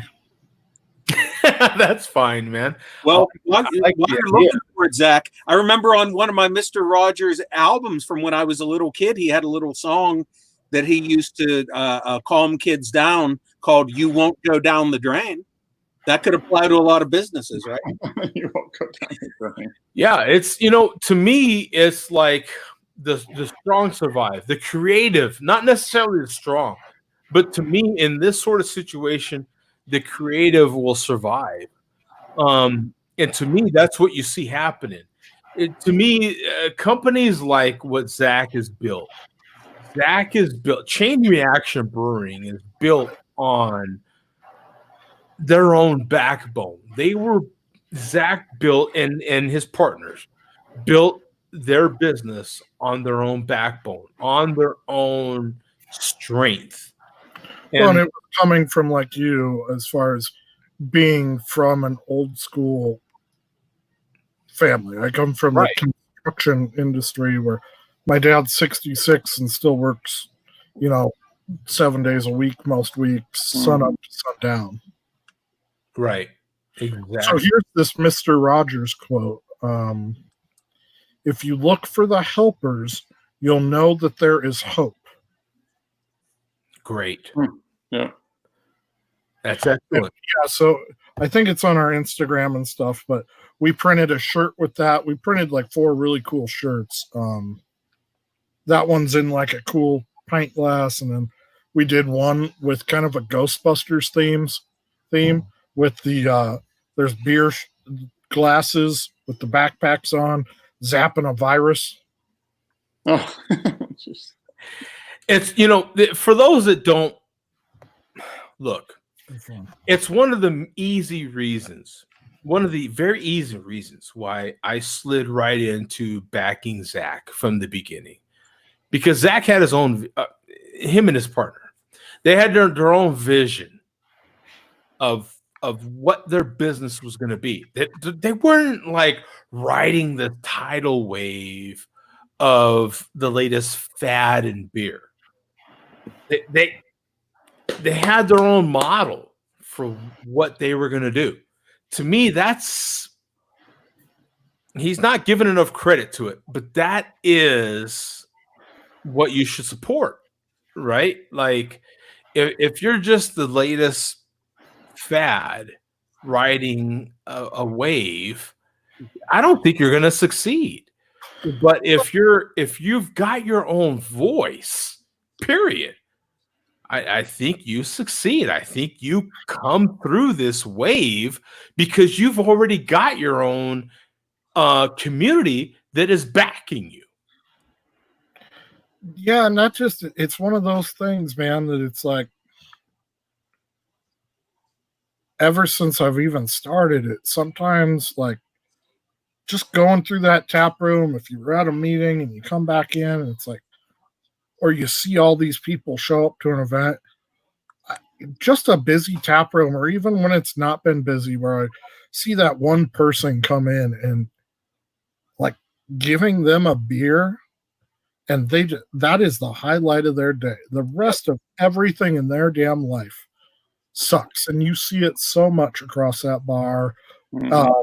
And I'll try to get what I've got going, trying to figure that out on the next part of this. But when I'm at that place, sometimes I have to go into the back because I tear up a little bit. Yeah. I kind of start like, because you all of a sudden you see like, oh, this is my craft. This is what I've put anything.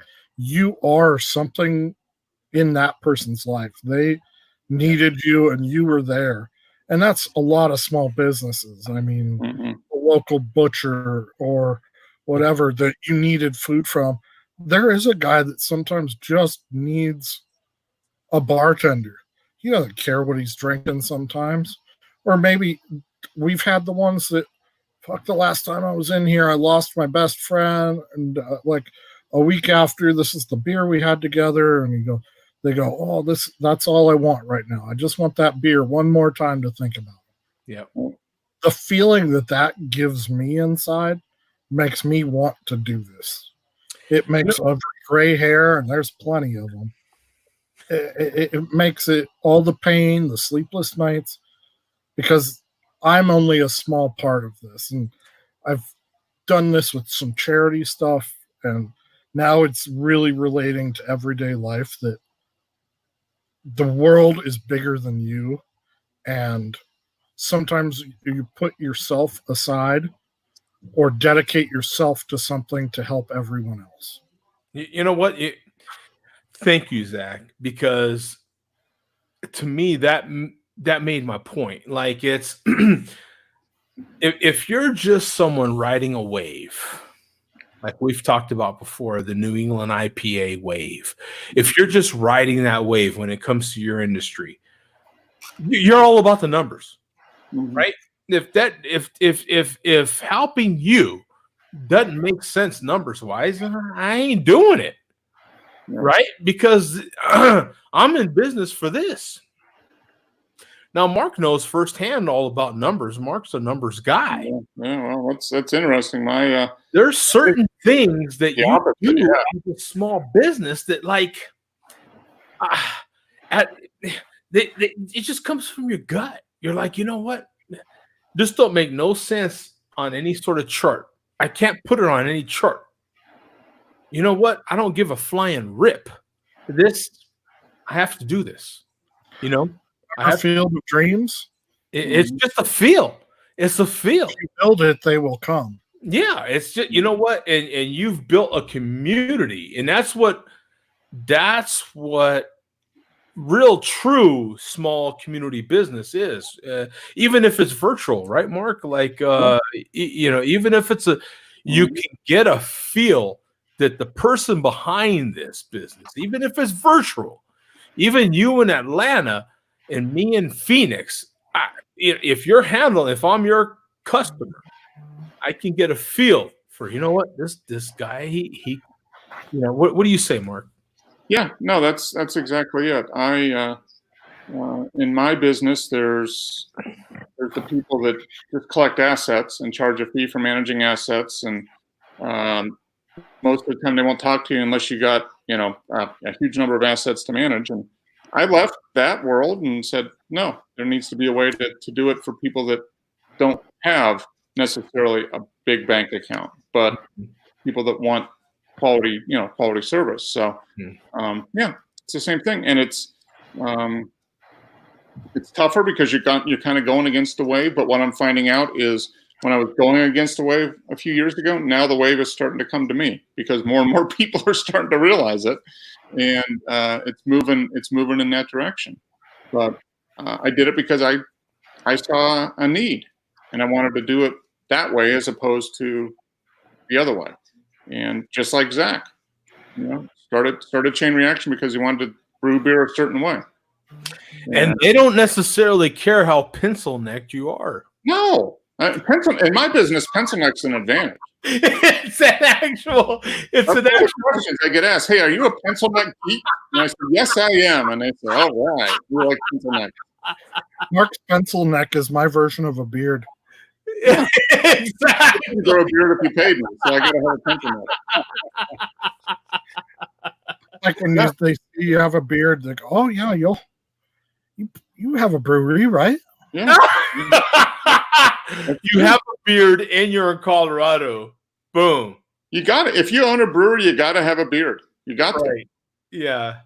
I mean, that's why I would never make it as a brewer. I can't grow a beard, so it doesn't matter. I can't. Boom. So, Joe, I've got one just kind of going off on that last tangent. Sure. The thing that I'm trying to do now, because we can't connect with those customers face to face. So what we've been doing is all of our Instagrams and Facebooks and this. Oh, Grandma's not on the phone. She's so cute. We've done this just trying to engage. Like that's the big thing that's keeping us relevant now. That we're just trying to keep going and keep staying with things. So it's like, hey, if you've got this, just tag us in it. Like we want to share it on our story or whatever, and we want to tag you. So because all the bar friends, they're all on there anyways, and maybe somebody's doing something similar. So that's been really fun for us as far as seeing, like I've had people all over the United States sending us pictures of them drinking out of their glassware, or if they're in town, they're drinking their beer. It's kind of cool. It's been fun to really engage people that way. Now, Bum, as consumers, me and you both, you can get a sense of who's faking it and who isn't, right? Like you get a sense of who genuinely cares about exactly what Zach's saying. Like who really cares about if you're really consuming their product or if they're just about the dollars. Like you're consuming their product, but it's really kind of fake where you just want to post it on there and make it look like we're looking good. Yeah. I'm not a big fan of bandwagon jumpers. Right. But it's like we other fans, yeah. You get a sense pretty easily, right? It's hard to explain, but you get a sense of that. And do you yourself want to support that business, even if it's a place like Duke's that don't necessarily make their own product? No, like you said, Joe, you just start to you develop your spidey sense after enough time involved in it. You know what I mean? Right. You talk, you discuss with people. You have deep discussions with you, and you know who's real and who's not. Exactly. And even if they're not consuming the product, I love when somebody sends me a picture and it's like, hey, check this out. I'm drinking out of this mug and I thought of you. Like that's the stuff that keeps us going right now. I had my aunt down there in Mesa send me a picture that they made screwdrivers with the oranges from the yard or whatever. And it was out of our glasses, and I've had some from Philly, and that stuff's just fun. And all the people in town, the weird shit that people do with their different beers, especially in quarantine, it is pretty darn fun to share. Yeah, and that's exactly my point, Zach, is like your heart's in it. And we as consumers can feel that. You get a sense of that. and you get a sense of it's genuine, like it really means something to you, and that's what matters. Little things like that. They're not going to measure on any sort of algorithm or chart. But you know what? We're going to keep supporting you, and there's no sort of chart or algorithm that can measure it. Yeah. But you're going to come out of this because your heart it's in here. You know what I'm saying? And there's still nothing mechanical that can measure that. Right? When we come out of this, my heart's taking a little vacation for a couple of baseball games. Right? It's the same thing that Mark can't necessarily put on a chart. You can't put it on a spreadsheet and show Pam, yo, this is how much. I think you can, though. Right? You can't necessarily show how much you love somebody. I think that it'd be weird to do, but I think if you took a business that you could tell they're very socially active, community active. Yeah. Just like when I go through my reports every day, every week, every month, I can track my new customers, my old customers, how many there were, how much they spent, how much time they spent, what they bought, what they didn't. Those are things that tell you, I mean, if your repeat customers is in the tank, you're doing something wrong because they're who keep the lights on. But if your new customers is in the tank too, well, you're not keeping it fresh enough. So, and that engaging. So it's something you can chart, but it's not something that everybody can learn. Exactly. Yeah. That's a good way of putting it. I appreciate that, man. I'm going to switch it up a little bit. I just opened a fabulous beer. I'm gonna switch it up, and I'm gonna get to something we talked about last week, and that's some breaking news on the Reese's Pieces part of it. These new Reese's chocolate cookies are filled with peanut butter and Reese's Pieces. Now, the thing that makes these different is these are actually cookies put out by Reese's Peanut Butter. Bum, you got to make a run to the store. Yep. My God. Just like when I was caught up on all the products. See, I was hoping I would get that reaction because, see, this is a new product. See, if you're like us, you couldn't get sick of eating chocolate and peanut butter together, even if you tried. Reese's, a.k.a. the king of combination, never fails to wow us with new ways to eat the dynamic duo. One of the latest that has us salivating are the Reese's Pieces chocolate peanut butter cup candy cookies. As long as they're soft, they've got to be soft. Oh, I'm sure they are. Yeah. Now, each container looks to hold about 10 cookies, and for only $3.49 at Aldi, it's a deal we can't refuse. As indicated on the sign, the Reese's Pieces chocolate peanut butter candy cookies are a seasonal item, so the clock is already ticking for when they'll be leaving stores. So what say you, bum? Our show Reese's fan. What say you about these? Joe, you have me so hypnotized from that story as you scrolled down and was reading the text there. I'm trying to scroll up on your screen trying to get back to the picture. I'm hitting my wheel here, and I was like, why is it not moving back?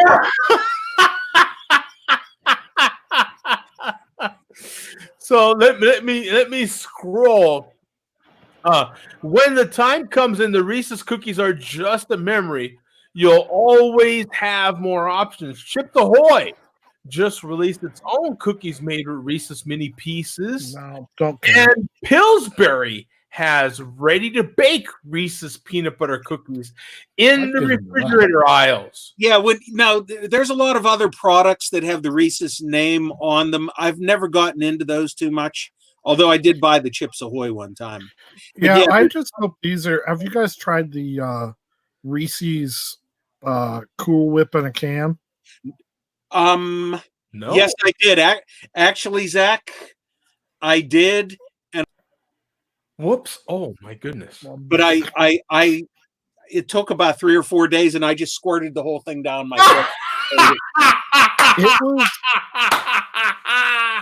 It was fine, but I mean, without something, it was just extra sugary Cool Whip for me.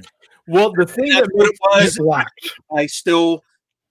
I ate it on its own. I ate it like a meal. these are official Reese's cookies with the peanut butter Reese's Pieces in them. So this is 100% official. This ain't third party at all. This is official. Can we track the distribution of these to find out where they are? Apparently, these are from all. You can get these at Aldi's. I don't have an Aldi's, so what do I neither. know? I don't have an Aldi's either. Now I think Bum does in his area. Yeah, I have them. I have Aldi in my area. Usually, What we need you to do is go down there, buy a pallet, I'll be and back. we'll split it 4 ways. yeah, you know what? I could buy some and You ship. might need to rent a U-Haul, but Yeah. You I'm know sure what? you could get. I'm scanning the pictures on my phone because I think I took a picture of that the thing that you mentioned, Zach, the Reese's Ready Whip type product. Yeah. Because it didn't take me long to consume that all. I don't. Yeah, I bought it and I said, oh, I'll squirt it on. I'll buy some vanilla ice cream and squirt it on the ice cream or something. I didn't even get as far as buying the ice cream. I just held it over my head and squirted it down my throat. It'd probably be good as like a beer topper. Oh, you know what? It would have been good on top of some Sam Smith chocolate stout. There you go. That's hilarious. All I heard was something about squirting it down your throat, and that was it for me. Now, I also have a story about Pabst Blue Ribbon. Oh man, I saw this one. Now, Pabst Blue Ribbon. Let me see if I can get this to pull up. No, it won't. Have you had the coffee one, Joe? Refreshing peach hard tea. No, I have not had either one of these. This is pissing me off because I have not still gotten the one that Bum has had. Oh, the Pabst coffee, and they're still selling it. It's like a regular product. I saw it in my store yesterday. I've got 4 in the fridge, and they are, they're rough. You don't like them, Zach? It's kind of like if you had a PBR, but dumped Yoo-Hoo into it. Yoo-Hoo, really? Oh, yeah. It was fine for like a couple of sips, but there's a reason that thing's in an 8-ounce can. Oh, see, I love the stuff. I love it. I think it's pretty tasty. It was a cool flavor, but it got old quick. Mm. Now, see, I don't doubt that this cowgirl wouldn't be a bad flavor, but the peach hard tea, I am really skeptical of. But this cowgirl here, that's the line, Joe. After all those Lamaritas, this is where the line is for your taste.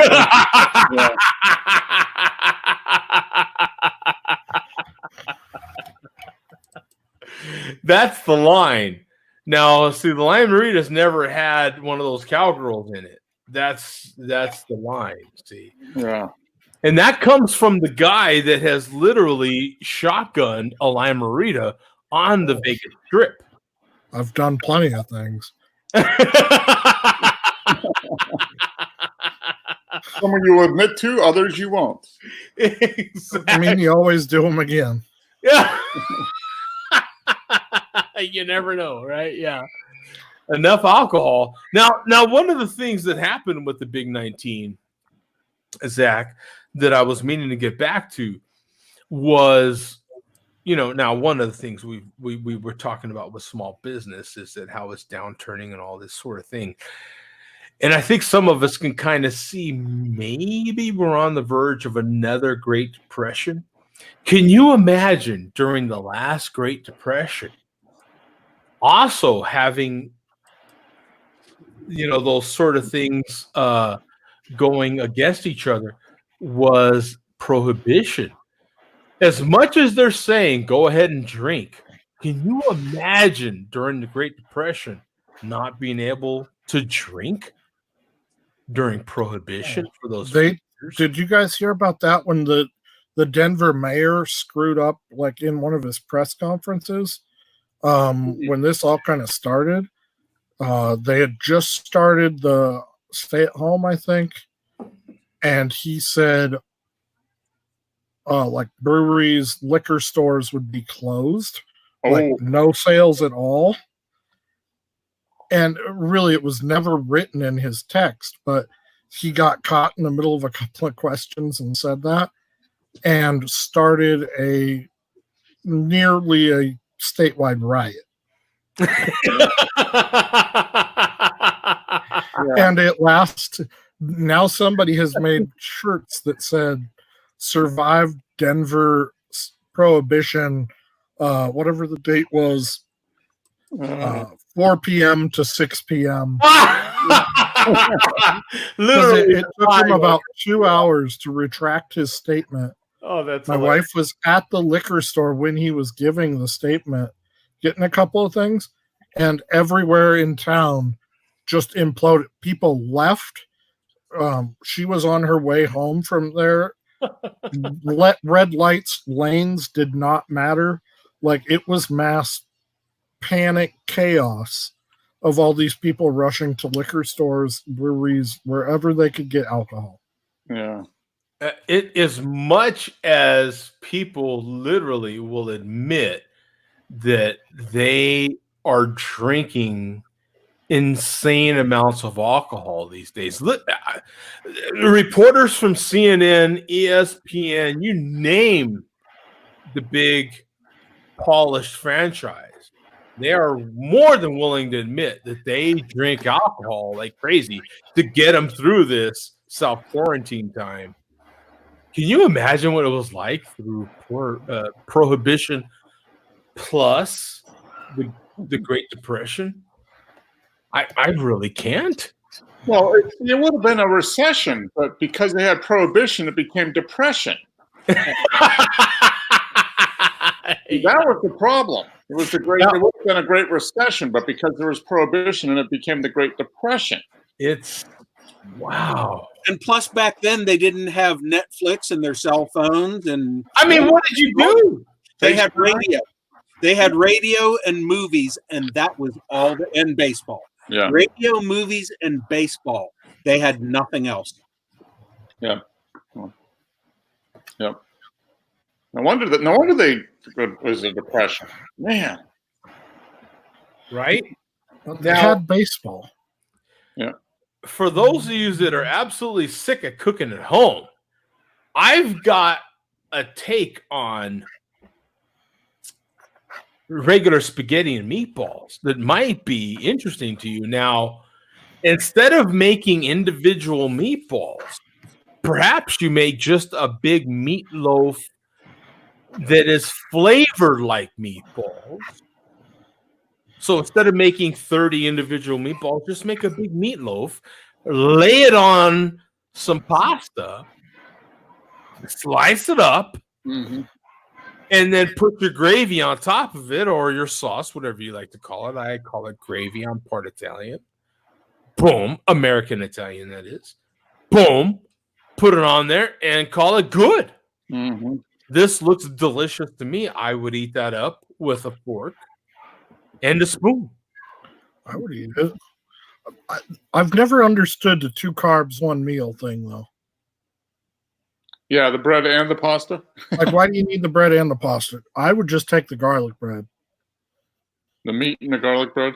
Yeah. Honestly, just give me a Italian meatball sandwich with gravy on it, and I'm good. Now, I love a good meatball. I mean, I love a good meatloaf sandwich. I'm good with that. Now, Mark, on your meatloaf sandwich, what's your condiment on a meatloaf sandwich? Meatloaf, I'd make the gravy or the red sauce and put it on there. I'd also put some cheese. You got to put some cheese on a meatloaf sandwich. What Make color sure you cheese? put on Yellow cheese or white cheese, or how are you going? I would provolone I think would be pretty good on meat. Horseradish Havarti. Ooh. Whoa, horseradish! Wow, Wow. on a meatloaf sandwich. Now, it depends on what the meatloaf is. Is it Italian style or is it No.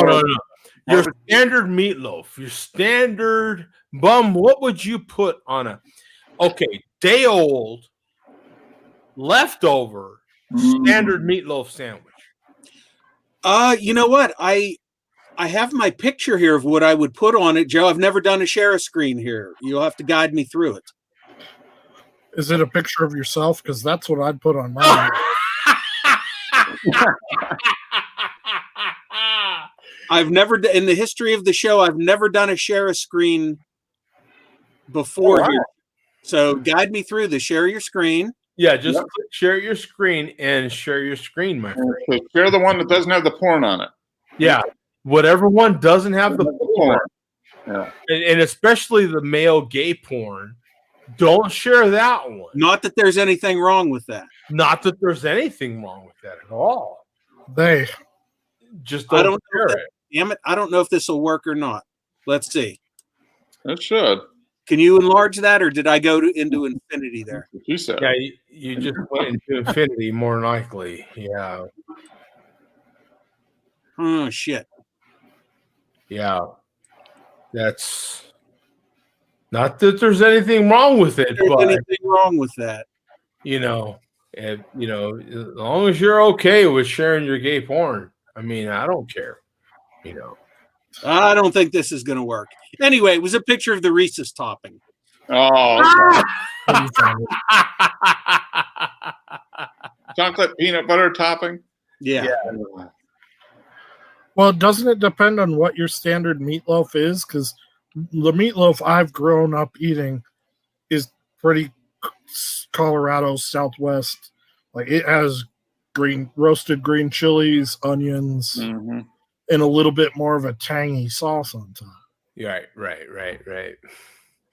Well, for my larger point was I typically on a day old leftover meatloaf sandwich, thick bread, right? You're going thick slice of whatever French roll, Italian roll, whatever bread you have there that's in a roll, thick sliced with mayo. To me, it's mayo, right? Oh, You're going mayo and on a meatloaf sandwich, right? Unless it's specifically going to be Italian, then of course you're going the gravy.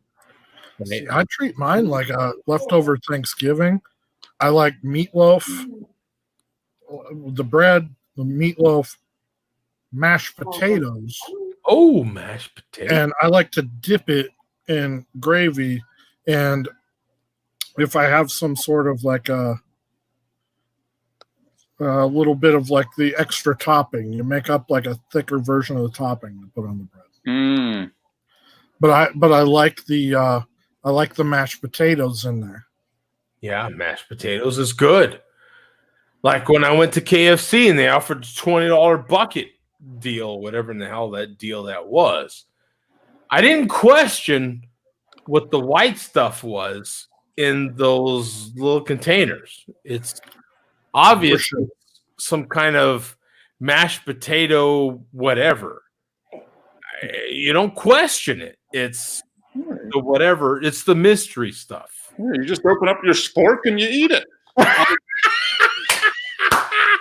You grab your fork, you peel the fake plastic thin stuff off of it, and you Throw it in. that stuff onto your whatever biscuit that is they give you.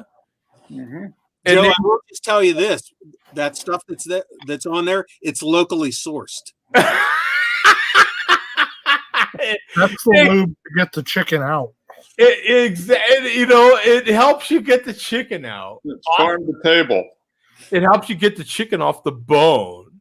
Get the chicken meat off the bone.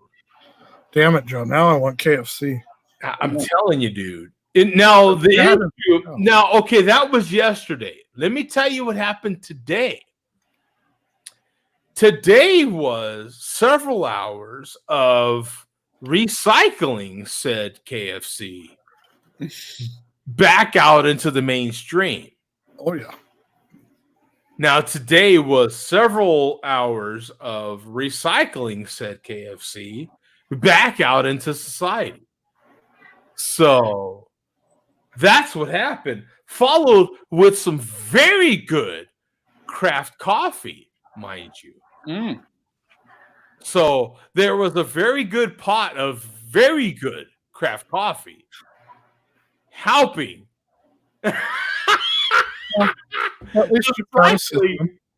The cycling back of more than likely Arkansas-based chicken back into society. Send it back to Arkansas. Exactly. Send it back to Arkansas is what I say. Now we have Isaac O saying, drinking a Shiner Wicked Juicy IPA in San Antonio, enjoying you guys. Been years since I've seen you live. Yeah, read some more of his comments. Isaac is a longtime fan of you and Mark. Man, it's Joe D. Been watching you since you reviewed that huge Fredericksburg beer in that huge bottle. Oh my God. That's a long time ago, man. I remember you know what? I could he would not believe how I could whip out that growler right now from that Fredericksburg bar. It wasn't even a brewery, it was a bar. And a buddy of mine, We'll see you next week. all right, man. We'll see you, Zach. Okay, Zach, that was a Have a pleasure. good one. Hang in there, Zach. Yep. That was a bar in Fredericksburg, Texas, that a buddy of mine had went to at that time. Flip top growler, awesome growler. I can get to it in 5 seconds. I still have that growler right over there. Wow. It's like me and my Reese's wrappers here. Exactly. But not quite. You're Yeah, like I'm like psychotic with it. First Mark video I saw was him reviewing a fat tire. Man, I can't remember which one. Memories. Yeah. Thanks for watching way back in the day, Isaac. Yeah. The Jody laugh. Oh my God. Laugh out loud. That's what she said. Boom. He knows. He's been watching the show a long time. Mark did a review on Pabst in his backyard. Yes, I did. Said it was an okay beer to drink after a hot day mowing the lawn. Yeah, I mean, you know what? I can remember talking about Pabst myself. Oh, yeah. And it's always been a memory beer. Pabst, to me, is not necessarily a great beer. It's one of those memory beers. It's exactly one of the... those of you who know, I'm single again, and I've been single for quite some time now. If you've been watching me for a period of time, I literally sent someone right now to the store to get me Miller Lite. Miller Lite specifically because it's one of those memory beers. It's one of those beers that I don't have to. I can crack the top on it. I like the aluminum cans on Miller Lite. I can crack the top and reflect. I was just watching. If those of you that know me, I am a truck driver. You know, if you've been watching me for any amount of time, you know that I love watching that movie Convoy. I watched it again last week. The movie Convoy. What was one of the beers they hauled in that movie Convoy? Miller Lite. It's one of those memory beers for me, man. I can't get away from it. Miller Lite. It's one of those beers. It was in the movie Convoy from the early 70s, for Christ's sake. It's C.W. McCall. it's one of those beers, man. Like, you just can't get away from it. It's so what did I do? I have a Diet Coke, literally. For those of you that really know me, know how much Diet Coke I drink. I drink a lot of Diet Coke. I ordered up a case of Diet Coke, and I ordered up a case of Miller Lite. That's the way I roll. I mean, I love craft beer, don't get me wrong, but I love beers also sometimes I don't have to think about. That brings up a question, Joe. Diet Coke. Have you tried Coke Zero? And if you have, how do you compare it to? Because I will only drink Diet Coke if there's no other choice as far as colas go. Yeah. I will always take a Coke Zero over a Diet Coke. Yeah, no, there is a major taste difference. Not me. I Diet Coke every time.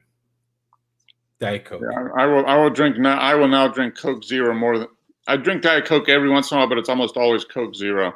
Although I prefer Pepsi Zero over Coke too. Now, Mark. Now, Bum, to your credit, you threw it to me, and I appreciate that. Mark should be more the authority. He's in Atlanta. Yeah. Coke smoke. I don't give a crap. For those that don't know, if you are absolutely oblivious, their headquarters is in Atlanta. Yeah. Be the authority on this. I mean, it bumped through it to me, and I appreciate the gesture. I throw it back to Mark. He's in Atlanta. Yeah, it's overrated. It's just like if you're a gum chewer. If you're a gum chewer, the gum chewer capital of the world, in my opinion, would be Atlanta, Georgia. Wrigley's has got to be the gum chewing capital of this world. I think Wrigley's is now in Canada. I think. Is it really? Oh, it got sold. Yeah. Womp womp. Boy, Yeah. that's a big. I don't know. I don't know. I drink a little bit of, not a lot. It's Coke Zero or Diet Pepsi or Pepsi Zero now. I guess it's not called Diet Pepsi anymore. Pepsi Zero are the two. They still make. Do they make Pepsi? Is it Pepsi Zero? I thought they still make. I thought it was a similar situation. Maybe they do. But I always grab Pepsi Zero. And they also, because they make Mountain Dew Zero. Okay. Yeah. And Diet Mountain Dew, and I still haven't tried the Mountain Dew Zero. Yeah. I mean, if really wanted, living in Atlanta and drinking Pepsi is probably like punishable by death. But do you know what they still make? And I think I last ran into it probably about 6-7 years ago. They still make it in small quantities, and they still sell it. Tab. Coke makes and sells Tab. Tab. I think you can still buy Tab at Walmart. I've never seen it at Walmart, but I know it's still available for purchase. I think you can. Do they still make it with saccharin? I don't know if they put saccharin in it anymore or not, but I want to say you can get Tab at Walmart. That always had. That was the taste of that was just. Well, any of those old Diet Pops with the original Faygo that had saccharin in it was undrinkable. Yeah, it was terrible. My parents would buy that, and I was like, "How can you drink?" Tab was that drink. It was that diet drink that was promoted by the old Vietnam protester, and that's what I've always associated with. Jane Fonda. Jane Fonda. I always have associated. I've hated Jane Fonda protesting was beyond my time. Let me get that out there. I have always hated Jane Fonda because of all that Vietnam stuff. My dad served in Vietnam. Always hated her because of that. Mm-hmm. And Jane Fonda, to me, has always been the face of all that Diet Coke. The tab Mm-hmm. was Oh, Jane see, I Fonda. didn't know she ever advertised it. Yeah, to me that was so to me it was out of the for me personally. Mm-hmm. It was always Jane Fonda. It was always a Jane Fonda thing, and Okay, I never made that connection before. I didn't know there. I could be completely off, but for me personally, that was where that came from. Was Jane Fonda? Tab and Jane Fonda were always hand in hand. Yeah. I did not know that. I know that Fago and the Insane Clown Posse are linked together, but Well, because if you remember, Tab was always associated with being healthier and all this stuff. Now, this is back in those days. yeah. Jane Fonda was always that exercise person. She tried to remodel herself as that. Yeah. Yeah, that was like 15 years later. Yeah. Yeah. Early 80s with her workout videos and stuff. Yeah. Right, all that sort of thing. So that I could be completely off base with that, but that was my perception. I'm just Oh yeah, this is news to me. I never made that connection between her and that product. I had no idea. Yeah. I just never liked Tab. It just always sucked, right, Mark? Yeah. It was just terrible. I don't know what it was. Well, you already named it. It was the saccharin. It was the saccharin, probably. Yeah. But it tastes worse than other saccharin stuff. Yeah. I don't know what. Now, the Kansas Dipper said, does Mark still have his channel? No. I mean, he has a channel, but it's not that. No, I'm done. Yeah. I'm retired. I'm retired. Maybe you should explain, Mark, because there's so many people that always loved your reviews and say, what happened to it? Google deleted YouTube/Google deleted my channel for violations of their policies, whatever it was, and I have no idea. We never got a clarification on it. Never got a clarification. Yeah. Nothing. Because you reviewed a malt liquor one time and they shut you down. That's probably right. Yeah. Even if it was in a brown bag, it didn't matter. Yeah. I have no idea, to be honest. I mean, there was like the last year or so I was busy with work, so I wasn't checking the channel, and the only thing I can figure is somebody must have just got on there and bombed it with a bunch of crap that, It was weird because I was actually worried that they would shut me down because we didn't know what shut you down. Yeah, I had no idea. And when they do it, I mean, there's no recourse at all. None whatsoever. Live and die by whatever Google says. And there's no, when you open up a channel or you do something, you're totally in their hands. If they are kind enough to allow your channel to exist, it's good. If they decide they don't want it anymore, it's gone, and you're SOL for sure. Yeah, and Isaac also said Mark also did BBQ videos on his green egg. You're correct. I did. I still have the big green egg, but no barbecue videos. Yeah. Well, he'll post something on his Instagram or something. But every once in a while. Yeah, I did ribs on the egg last night. Actually, they're good. I've actually been fortunate enough to be one of the people that has sampled beef off of the green egg. Yes. And not bad, I have to admit, man. I mean, fantastic stuff. You know what? Back in those days, I actually was worried. They shut Mark down. And this is legitimate. This is 100% legitimate. They had shut Mark down. I was actually worried they would shut me down. They never did. Yeah. We couldn't figure out what reason they shut him down. They literally overnight shut him down. It was gone, yeah. One night it was there, the other night it was gone. Yeah.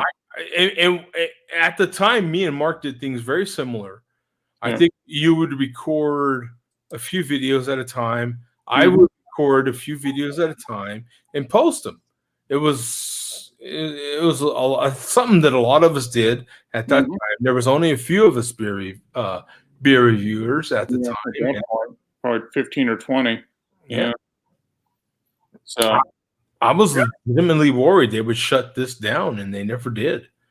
None of us have any idea why. oh well, that's such is life. Like you said before, Mark, the title of your channel was Video Beer Reviews. You had to have been maybe the third in line to apply for. Mhm. How does one get the actual channel name Video Beer Reviews without being near first? Yeah, no, when Joe was doing them, Chad was doing them, I must have fat, and a few others. Mhm. There were probably 8 or 10, maybe. Norm out of Norm, California. he was like the OG. He was pretty much Norm was it, man. He was the man back then. yeah. But yeah, video beer reviews. Yeah, I mean that says it all. Nobody could get that now. I'm sure. Well, whoever stole my channel probably has it now.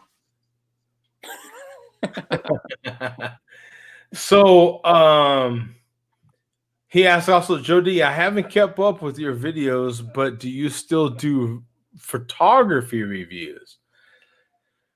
I don't know that I ever did photography reviews as much as just my opinions on certain parts of photography 10 years ago. Been quite some time.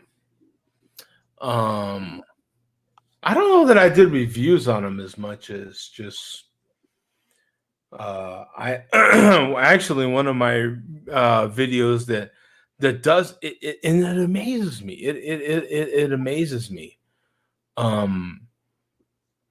I one of my videos that gets a lot of hits even still now is my tripod video. I had issues with my tripod, and I posted a fix on how I fixed my tripod. Yeah. It still blows my mind. I bought that tripod. I didn't buy it new. I bought it off of Craigslist. There was a fellow photographer that was out on his luck and needed to sell gear. I bought it. And he sold it with the Manfrotto head. Mm-hmm. I happened to find an issue with that head, and I fixed it, and I made a video on it. I swear to God, to this day, it still gets hits. I still get comments. I still answer those comments. To this day, it's been 11, 10, 12 years. I don't even know how many years. People still have issues with that head, Mark. I don't know what the hell it is. Yeah, I don't know. It's a popular one. Yeah. There's something about tripods. Yeah. It blows my effing mind, I swear. There must be something about the way Manfrotto is making that head that is still has relevance, because I still answer comments on that head. And it's a manual head. It had the 2 sticks. It has one here and one there. I wasn't going to say anything. It's oh yeah, no, please, because the innuendo is but it's not a uniball head. It's not. I don't get it, but it's one of my highest hit videos. One of them, not the, but one of them. Uniball. Didn't Hitler suffer from that condition? I think so. Yeah, exactly right. Yeah, it's a total. Now Barrick back in those days would have totally just been out of this conversation. Yeah, but no, I don't even know what to say to it. But thank you, my friend, for tuning in. Yeah. Again, I appreciate it, because that was a long time ago. We have since way moved on from that. I shoot still. I mean, you can see some of my, I don't know, more recent 5, 6, 7 years photography behind me. I've shot some since as well in the last 2-3 years, but I don't. Joe still shoots. Joe still shoots despite his uniball. Thank you very much. Appreciate it. Yeah, I have shot. Actually, I have shot in the last few months. I just have not.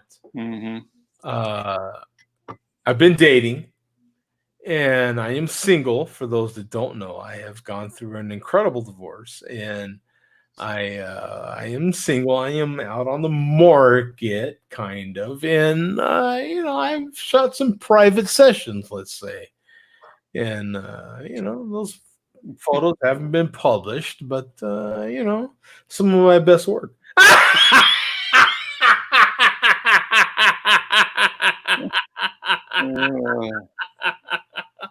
Some of your best work is kept private. No, bum. I mean, Yeah. Mm-hmm. Yeah, for sure. That's how that works. Yeah. Some of it is up on these walls in my home. I think possibly the first ever comment I made while watching this show, like the equivalent of what we have here. It was different back then. It was live comments on YouTube. Yeah. I think the very first comment I ever left was in regards to one of your photos that was behind you on the wall. You know what? Thank you, Bum, for mentioning that, because I print so much that the actual people that I pick my prints up from comment on my photos. Mhm. They know the minute my photo comes up that's my work. You know what I'm saying? I print that much. Well, if I'm not mistaken, I believe in my very first comment ever, I believe the phrase that I typed out in that comment was green camel toe. And I'm looking at that photo over here on this wall. Oh, you still have it up there. You still have that picture up there. Yes, I can actually pan up if you can see that. There it is. Yeah. Mhm. I have it. Yeah. I have quite a There bit. it is. 7 years later, I still remember that. I have quite a bit of stuff I don't necessarily show. Yeah. I mean, that's a conscious decision, believe it or not. I mean, I quite a bit I don't actually show. That's very consciously done. I am. It may seem very candid, but I am not. These things are very calculated. But I appreciate that. And Foamy Head, we have a comment from Foamy Head in here. I think Mark got shut down for the pieces of shite video. I don't know what he's referring to. Maybe he knows more than I do. I don't have know. no idea. Oh, go down 2 comments. He explains it. Oh. And then here it is. Maybe it was a shite. I did a review on the shit Magni amplifier. Yeah, I don't know. Maybe. I don't think so though. If they shut me down for that, then the whole MLDC should get shut down 100 times. And were you doing that kind of review then? That wasn't even. That was just kind of like a one-off thing. Yeah. Yeah. And I spelled it SCHIIT, just like the whole, the company, the whole thing. Hey, and we've got the one that the chairman still comments on. Yeah. Right here in the show, Minnesota Water Reviews himself, Evening All, Andrew. Yeah. And we've got Chubb in here. How can I join? I'll tell you what, Chubb. I'll post a video. I'll leave a video. I'll post a link in the chat here for anybody that wants to jump out now. Go ahead. Yeah. Post the I've link. got to go, guys. I've got to get up early in the morning. So what is it? 9:30? Yeah, I got to get to Thanks, bed. Mark. Appreciate it, my friend. Hey, Mark. See you next week. All right. Take care, guys. Stay safe. Wash your hands and stay away from people. Exactly. Wash your hands. That is not a laughing matter, Eddie. Yeah. All right. Later. All right, man. See ya. So here is a link for those that do want to join. I am willing to stay on for a little while longer. Yeah, I'll be on for about another half hour or so. For the sake of Chubb here, he asked, and I like his ID. Exactly. Like his channel name. Exactly. Great channel. There he is. Boom. His ID. My man, how you doing? Where you coming from, Chubb? What's up, folks? Hey, Chubb. Great channel. There he is. Boom. What's going on, folks? Uh-oh, little delay. Yeah, a little delay, but we've I'm from the that before. So where are you coming to us from, man? I'm from the Alabama, man. Oh, right next to Mark, too. I'm from the before. So where are you coming to us from? I'm from the Alabama, man. Oh, right next to Mark, too. We gotta listen. You know, Chubb, if you've got some headphones, that might help.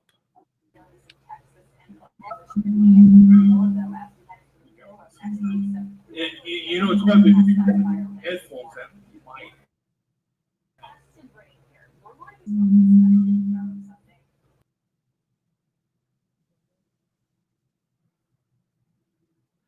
He's getting things sorted out there, but yeah, we can't hear you now. I think you muted yourself.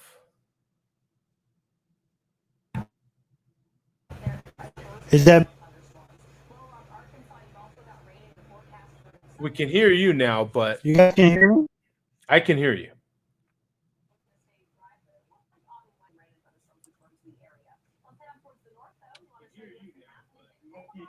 We good now?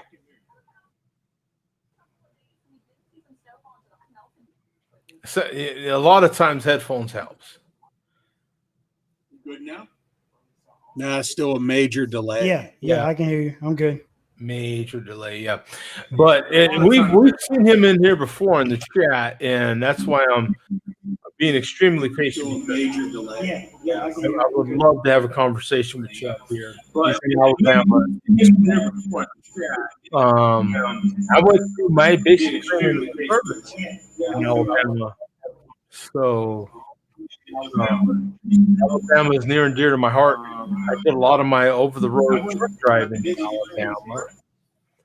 So there's a big part of in Alabama. I have part of my family who live in Alabama, Western Tennessee. And so sweet Alabama.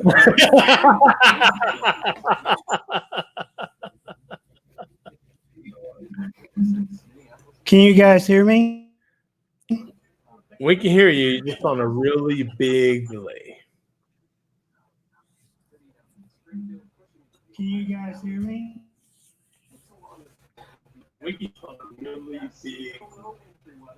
There's a lag like a motherfucker. I really don't understand where it's coming from. Yeah, I know. It's a big one. We don't get that too often on StreamYard here, which is interesting. But anyway, let me plug my channel for a second. Absolutely, go ahead. Let me plug my channel for a second. What you guys need to do is www.youtube.chubfucker. Okay. As a matter of fact, I just released a video on how I personally feel about Donald Trump. I got corn. On how I personally feel about Donald Trump. You got popcorn because you're going to need it. What is it? Extra butter popcorn? Because the video is over an hour long. The video is over an hour long. Yeah. The video is over an hour long. The video is over.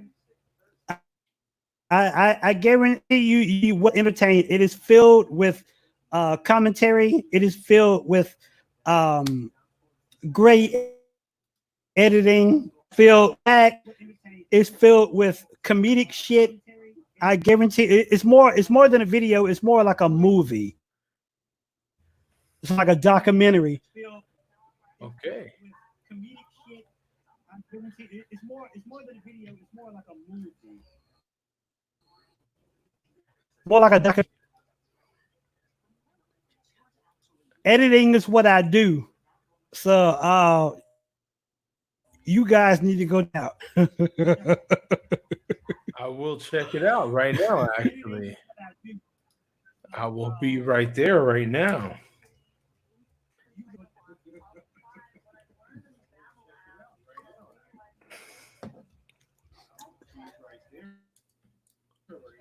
The name of it is called Dip Spit Truth.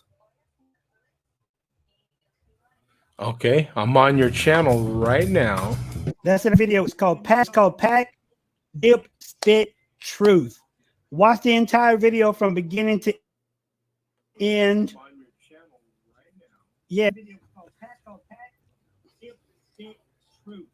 What do we got? I tell you what, give me somewhere to go into. Oh, there. Give me a time to go into. I see it's 120 minutes. So give me a time to go into, and we will definitely talk about it right now. Well, one of you has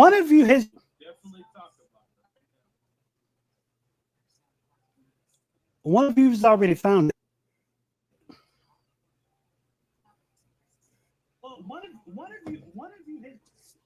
Chubb, do you have a second window open? Do you have like the StreamYard window and a YouTube window open at the same time? Sometimes that causes like the lag and the delays. Do you have a second window open? The StreamYard window and a YouTube window open at the same time? Sometimes Thanks, Bum. Yeah, that sometimes helps. Okay, well, I got my Yeah, that's YouTube open, then I have a StreamYard open. So do I Oh, close yeah, mute the YouTube out and just keep yard? mute the YouTube window, and we'll be good. yeah, that's doing it. Yep. Thanks, Bum.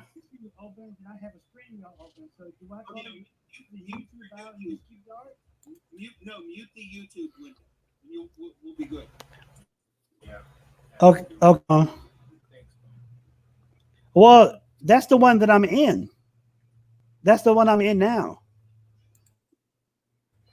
Yeah, we should be able to hear you okay now. Okay, how about that? Yep. Is that good? Yep. Sound a lot better. Okay. I think we're good. So just give me Okay. a time in your video to go to and okay. check it out, my friend. Hold on. That is how we roll here. We will give you, you know. Well, there it is right there. Yeah.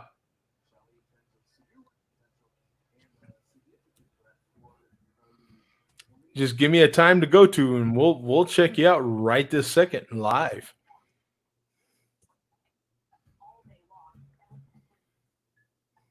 Yeah, I don't mess around. I'll go to you right now. It's a put up or I just posted the link in the chat right there. Okay, thank you. Yeah, I'll definitely do it. Yeah, absolutely, man. You got it. Oh, okay, I'm already on your channel. I'm on the video. And video that says pack dip. You're gonna see a video that says pack dip spit truth. Yep, you got it. We're on it. So just tell me what time to go to. I'm not gonna play the whole video. Just give me a time. You're not going to play the whole. Well, that's not necessarily time. You're gonna have to whenever you have some time on your own. You definitely need just watch the whole thing because, as a matter of fact, if we can just keep it like this and whoever has access to it and just play it, and you can just watch it and chat at the same time if you want to. Oh. It'd be a lot that way. Well, that ain't gonna happen. I mean, I'm already 2 hours and 34 minutes right now into this show. I'm not gonna go another hour and 20 minutes into your show. You know what I'm saying? So, Yeah, but see, you feel me? the thing is, it's not just a event, it's an event. Mm-hmm. You need to check it out. Okay. All right. I appreciate it. Thank you very You can much. eat now or you can watch it later, but I guarantee I guarantee you will learn something. Okay. Fuck, I'm out of beer. It's the last fucking beer I got. I tell you what beer are you drinking, my friend? That looks like something from Green Flash that you drinking there. Nah, dude, it's the cheapest beer in America. Milwaukee's also known as the Beast. 89 cents. What is it?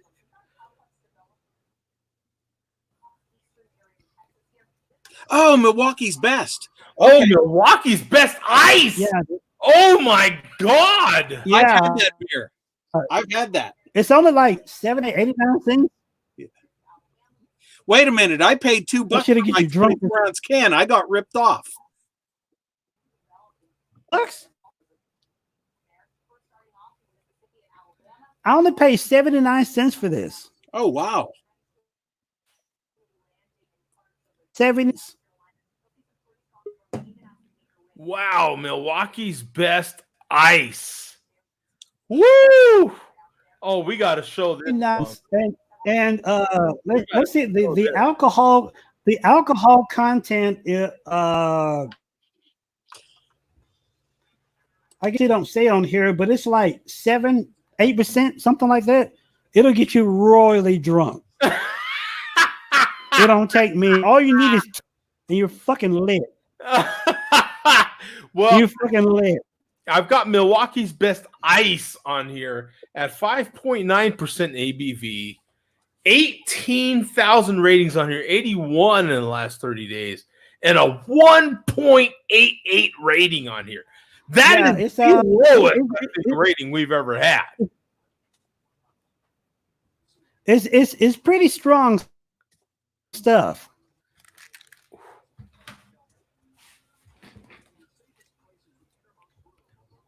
And this is it.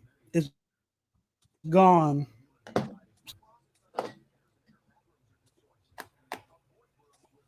But like I say, man, y'all go ahead and check out my video. I was hoping to play it live while we're here. Just play it.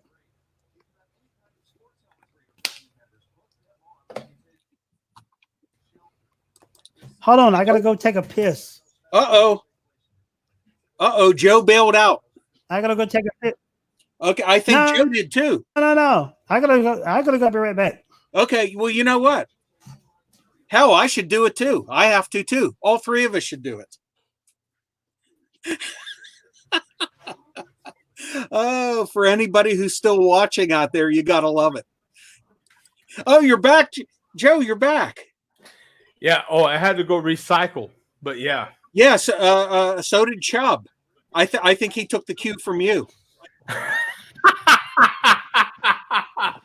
Yeah. Hey, we got Soldier in here, man. Oh my God. Oh, hey. Am I live? Yes, you are, are, my friend. What's up? Malt liquor, sir. Malt liquor. What's happening, buddy? Oh my God. I can't believe you're watching. I just was just scrolling through my stream and I just stumbled upon the channel and you guys were live and I was like, okay, let me watch. And I just saw this like big mouth guy just running his mouth about this, that, and the other thing. And I'm like, dude, just shut the fuck up, you know?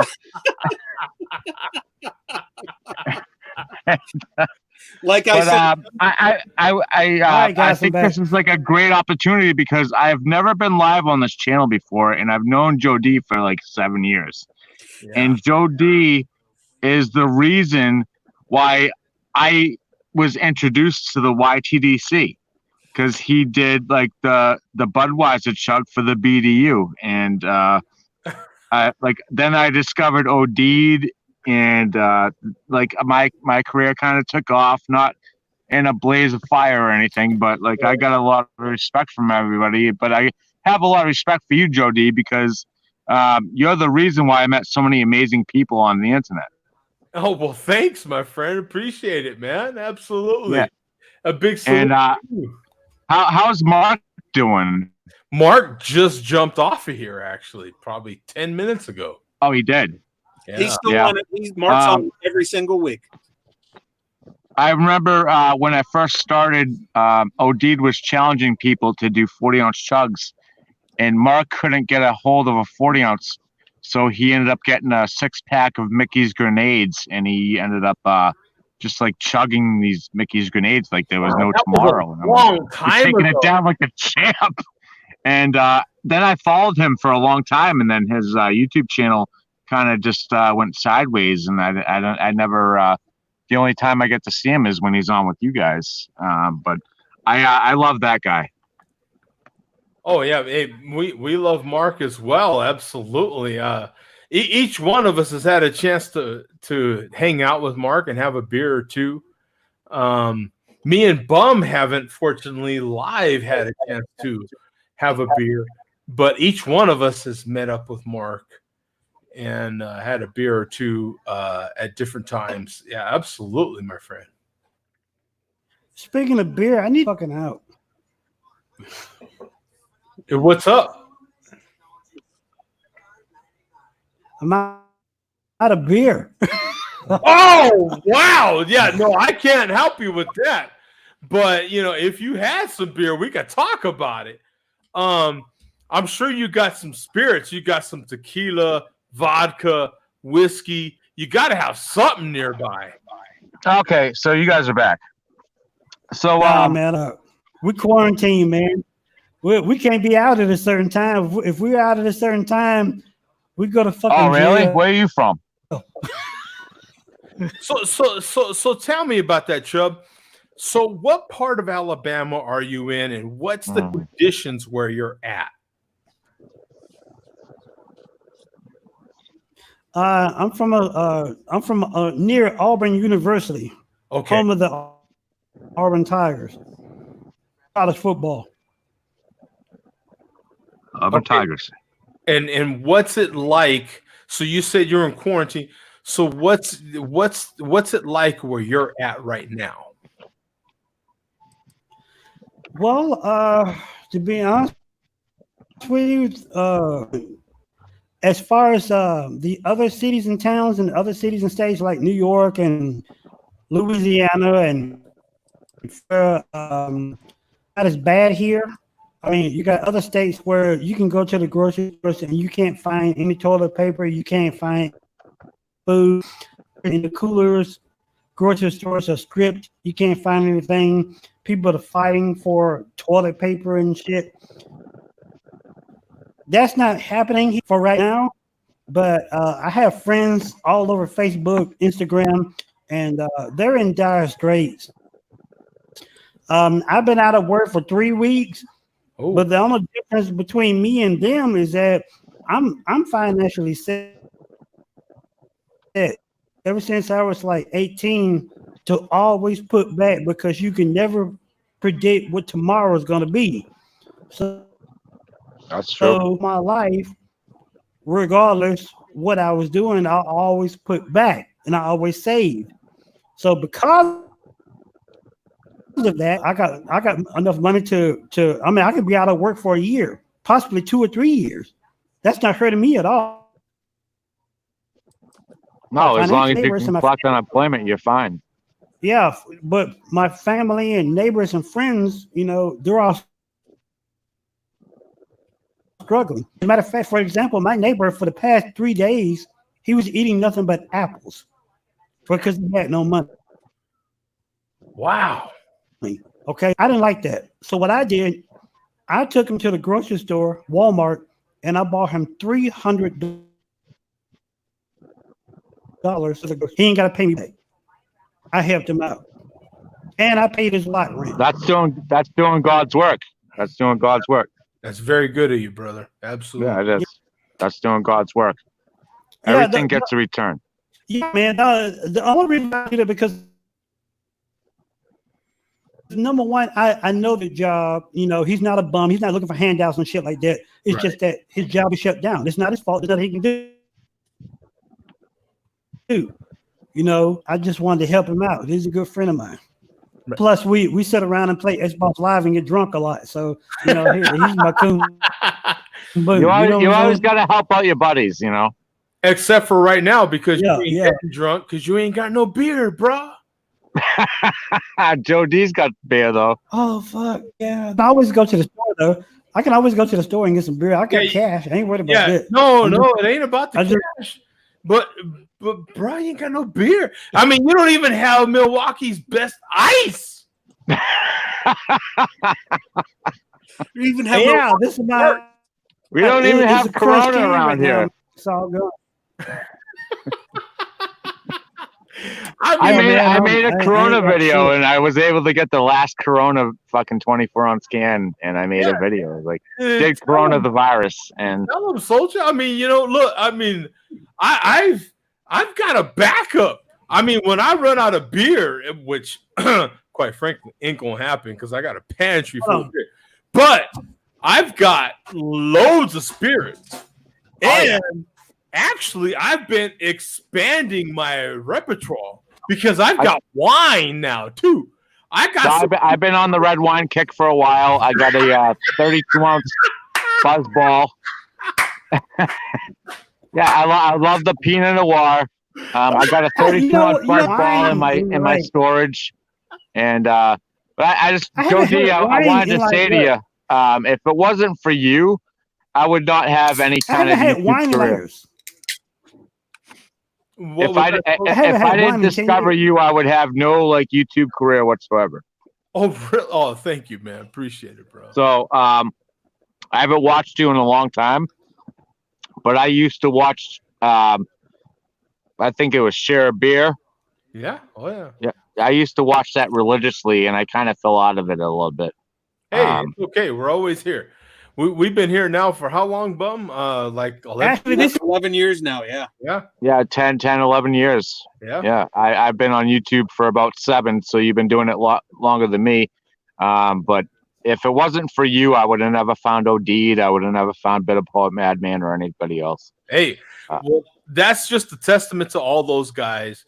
And I'm glad we were a vehicle for you to tune in now, man. You know what I'm saying? That's all that matters. And I've never had the opportunity to go live with you. Like as much as I've over the years wanted to go live on Share a Beer, I just never felt it was like something for me. But since it's quarantine and I ain't got shit else to do, I was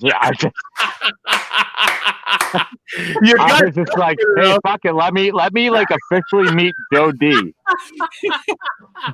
Hey, why not meet me and Bob? Right? Yeah. You know, why not get on with us, man? You know what I'm You're a fucking legend, man. You're a legend to me. Thank you, my friend. Thank you very much. And I'm sure you know about Tiny Tim Rosshader. Do you know who he was? Yeah, we've talked about him. Yeah. I'm not saying y'all.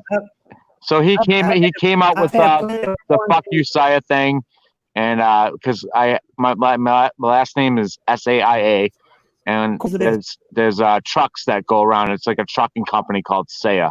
Oh yeah, that's our competition, man. Absolutely. Oh, is it? Yeah, and so quarantine. So people on Facebook used to send me photos of the Saya trucks, and Tiny Tim was one of them. So I was like, just to have fun, I was like, oh, next time you see one of my trucks, just give it the middle finger and send it a post. Yeah. And then he did, and he showed me the picture, and I was like, oh, that's awesome. And then the whole "fuck you, Saya" video saga continued. Like it was born, and Tiny Tim was doing road rage videos, like chasing after my truck, saying, "Fuck you, Saya! Fuck you! Fuck you!" And it's like just driving past the trucks, and these truck drivers are getting so pissed off. And then other people in the community were doing it too. Like whenever they saw a Saya truck, they were saying it too. They were doing the videos, and that kind of took off. So Tiny Tim, I'm part of a completely different community. You guys have your beer. We've known each other for a long time. I don't know who's this guy with the Blue Moon shirt. Who are you? Oh, yeah, Bomb. Yeah, Bum's been part of the show forever. Bum. Okay. Yeah, I've never seen you before, but cheers to you. Yeah, I don't do my own videos. I just I'm part of this show. Yeah. And I'm hip to a lot of what goes on in the YTDC. Okay, that's cool. But yeah, that's kind of the history of like Tiny Tim Roshader, you know, like like the fuck you Saya videos. It kind of took off, Well, I'm part of and this, other people in the community were doing it too. Whenever they feed one of my trucks, they would drive around the highway, and they would speed up just to catch up to this truck, so they could say "fuck you, Saya, fuck you." I love hearing that. You know why? Because that's our competition. So that's hilarious to me. Because I'm kind of like F you too. You know what I'm saying? Because that's our competition. It's hilarious. No, but the whole FU thing started like when I told Tiny Tim like, oh, you should flip off one of my trucks, and it's like fuck you, and then like he's like, okay, well let me make a video about it. That's funny. Hey, Chubb, and the sad thing about it is the fact that he deleted a lot of he shut down a lot of his videos. Wow. And so those videos aren't existing anymore. Like maybe his wife can have access to those videos, but I won't ask her for that out of respect. Well, of course. But absolutely. But they're on YouTube. What I've been trying to. But they did Go ahead, exist, and that's why everybody. Some people that see me, they're like, "Fuck you, Sire." So when people are like, "Oh, why are they saying fuck you, Sire?" It's just like an inside joke because of the videos that Tiny Tim made. Yeah, that is hilarious. Hey, Chubb, what have you been trying to say, brother? Sorry about that. What's that? Well, what I was trying to say. Go ahead, man. Go ahead, Chubb. There's quite a bit of lag on your side, so go ahead, man. You got the floor. I don't know if it's me or if it's I was trying to say else. that I belong. No, go ahead. No, you go ahead. All right. Yeah. No, go ahead. You good? All right, I got tons of content. I can talk forever. You You can hear me first. Go ahead, Chubb. I think Solja might have a little bit of a delay, so go ahead, Chubb. I think I have a little delay. Who wants to go first? Joe D. I'm just listening. What's going on with you, Joe D? Well, I mean, it's no, Chubb has some delay, so we're trying. Yeah, Chubb's got delay. We're trying to get him in, man. Joe D, am I lagging a little bit? No, I know I got some. No, you're spot on, brother. I think it's Chubb. I think if we all keep quiet for about 10 seconds, then Chubb can. Yeah, give it a second. I think the brother down below has got a little issues with his. That's the point. We're actually going to meet again, so I can get Chubb in here.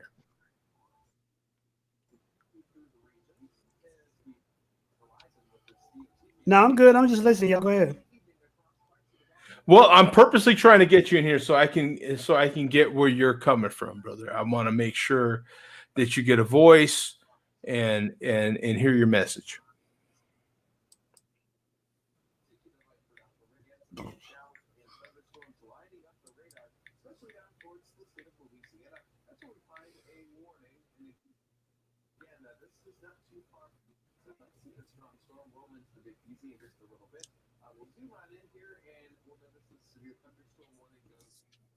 Well, y'all bitches so quiet.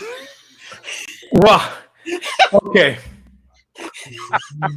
That's it. I tried. You know what I'm saying? I'm trying to get Chubb a message, man.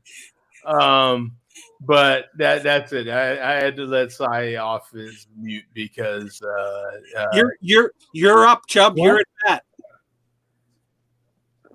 Listen, I'm used to no, being I on. was checking my phone. Ooh, here we go again. Go ahead, man. Go ahead. Go ahead. No, you go ahead. Go ahead. Go ahead. You go ahead.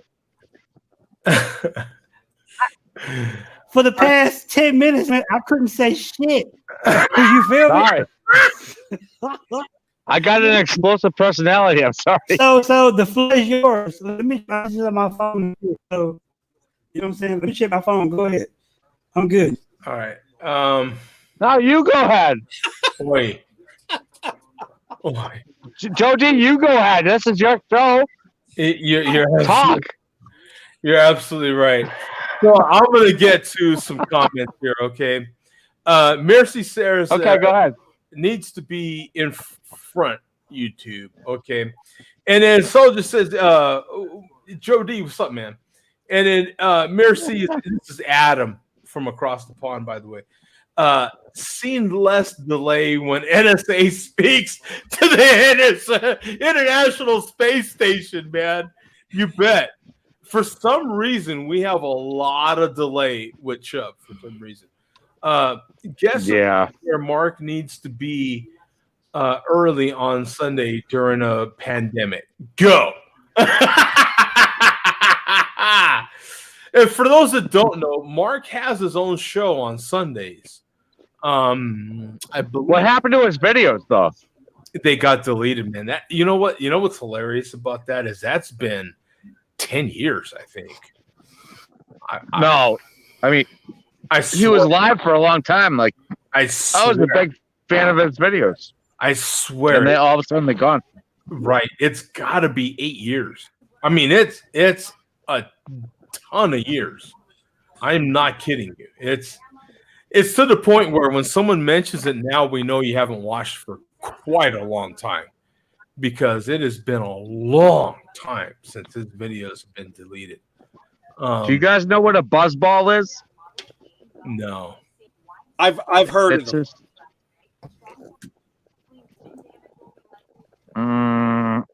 What is that you're showing us, man? Is that like a 8-ball or something or what?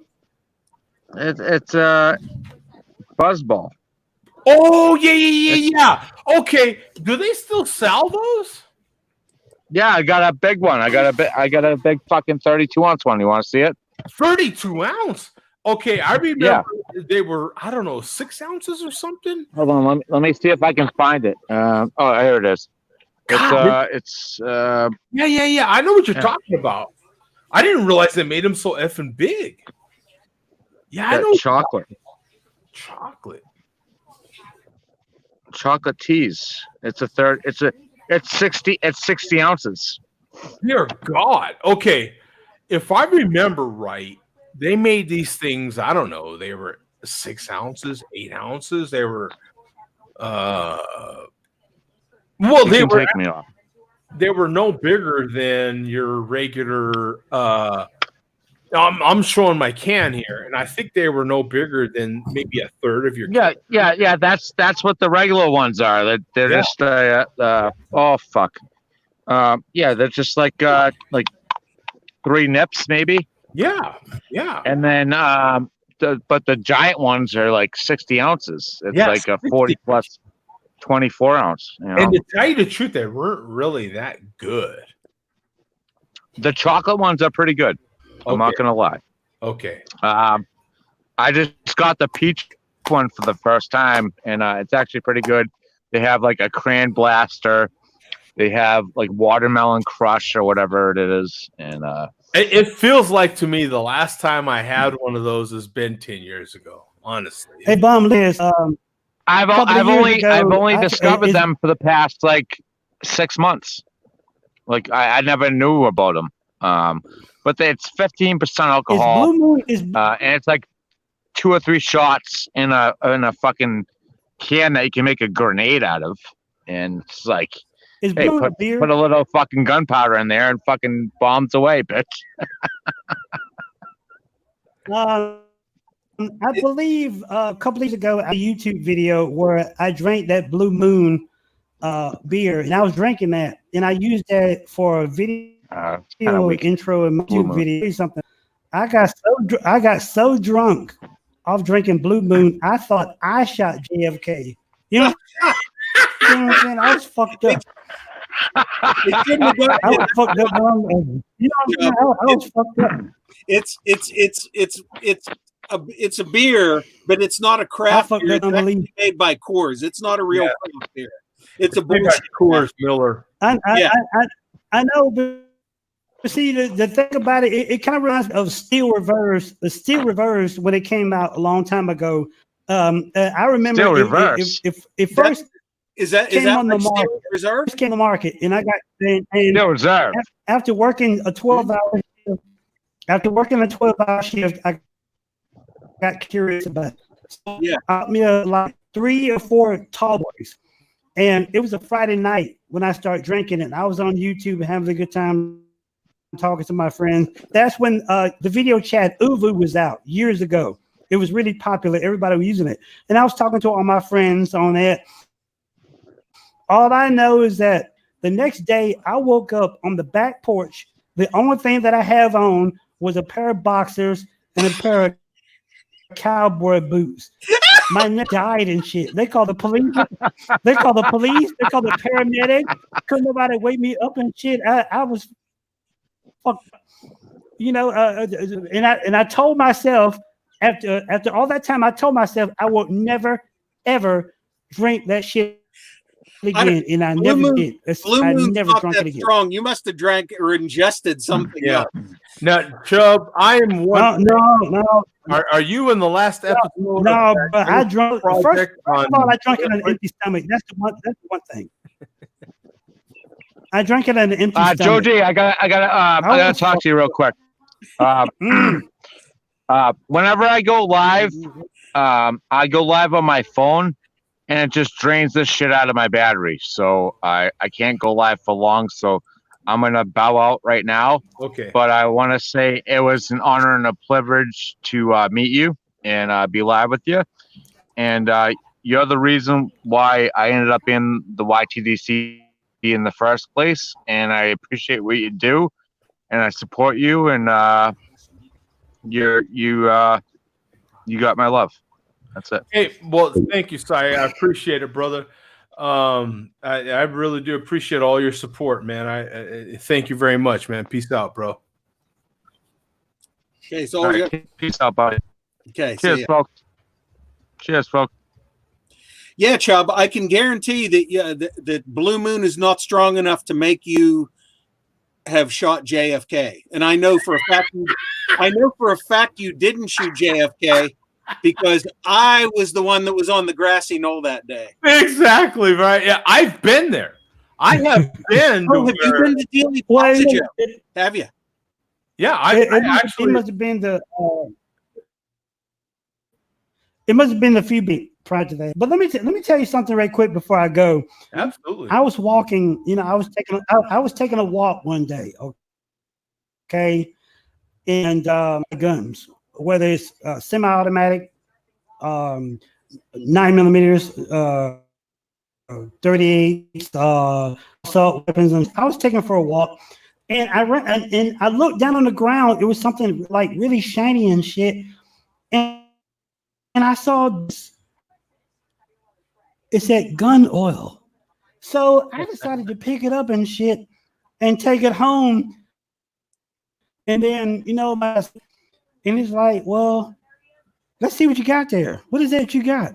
And I was like holding this bottle really proud and shit. You know what I'm saying? Like, I got some gun oil. And he got guns too. He like, really? I'm like, yeah. He said, well, let me take a look at it. And I was like, okay. So I gave it to him, shit. And he's like, bruh, I got some good news and I got some bad news. I'm like, okay, well, what's the good news? News is actually gun oil. I said, well, what's the bad news? He said, it's not really made for guns. And I'm like, and he's like, well, it's made for a different purpose. I'm like, what do you mean? He's like, it's lubrication for guns. He said, yeah, it's lubrication, but it's not for guns. He's like, well, what is it made for? It's a different type of gun. I'm like, well, what type of gun are you talking about? He's like, it's made for the type of gun in your britches. Oh. I'm talking about what how to make what type of gun are you talking about? He said he said it's made for your dick. I'm like, what? Are you serious? This is jack off lube, dude, man. You know, this is jack. No, I thought it was actually gun oil. I can't believe I touched that shit. The only reason why I'm touching it now because I didn't use it. This right here is whole is been sanitized. All my shit's been sanitized. I'm like, ugh, nasty. I like the way he had hands above the table. He had hands above the table to make sure. I like that. I mean, I can't. I put my dude. I was just walking. I was just walking side of the road, and I saw this in the bush. I thought it was actually gun oil. I got an AK-47. Was her bush named Loretta? For God's sake, this right here is for like lubing your pee. Fuck that. Ugh, nasty. If the bush was named Loretta, that explains a lot of things. Oh my God. Joe, I just had to throw out a couple numbers to you, Joe. Where are we at here? 549. Yeah. Do you think it's too soon to link the two numbers 549 and 323 in the same sentence? No, not yet. No. Okay. I've been thinking that the whole time, actually. Yeah, I was thinking that too. We're not quite there yet. Okay. Yeah. Okay. Just checking. Nothing wrong with a little lube. Yeah. I've been thinking 320. Hey, for all those now that's in the chat, y'all make sure y'all go check out my YouTube channel, www.youtube.com/. You see that blue tab. If you want to see great editing, great content, great storytelling, great facts, and a whole bunch of creativity, I suggest you go there. I've been getting a lot of subscribers, a lot of people on YouTube, Facebook, Twitter, Instagram, everybody. I mean, they're constantly waiting for me to put out new shit. I'm working on a new video right now, and I guarantee it's more than just a video. It's a fucking event, because that's what I do. My own music, my own sound, my own quality. I make movie trailers. I do it all. So if you want to have a good time, if you sit around being to do, you want to have a good time, have fun, and listen to some great shit, then that's what you need to do. I'm all in. Yeah, exactly. You guys are there? Yep. Yeah, exactly. Yeah, thanks, brother. Hell, all I see is me. Yeah, appreciate it. That's because Joe is giving you the main stage. He can award you. Yeah, when all you see is you got the floor, man. He can enlarge. Joe can enlarge you without the gun oil. Oh God! You got me now. Yeah, you got no gun oil necessary. That's a good. All right, man. You take care, Chubb. We'll see you, brother. Nice meeting you, Chubb. All right, man. Be good. All right, man. Yeah, that's woo. Yeah, that was a rough one. But you know, I appreciate, as you know, Bum, anybody that jumps in. I'm gonna try my best to give you a shot. I mean, you know what I'm saying? You're jumping in here for a reason, and I'm gonna try to give you a shot. Joe, not only do you give people a shot, you allow them enough rope to hang themselves 10 times over. Hey, whatever someone may think is that's up to you. You know what I'm saying? You're the viewer. That's what people tune in here for. I appreciate that. Now, Chubb, that ain't his first time tuning in here. We've seen him in the chat now for quite a long time.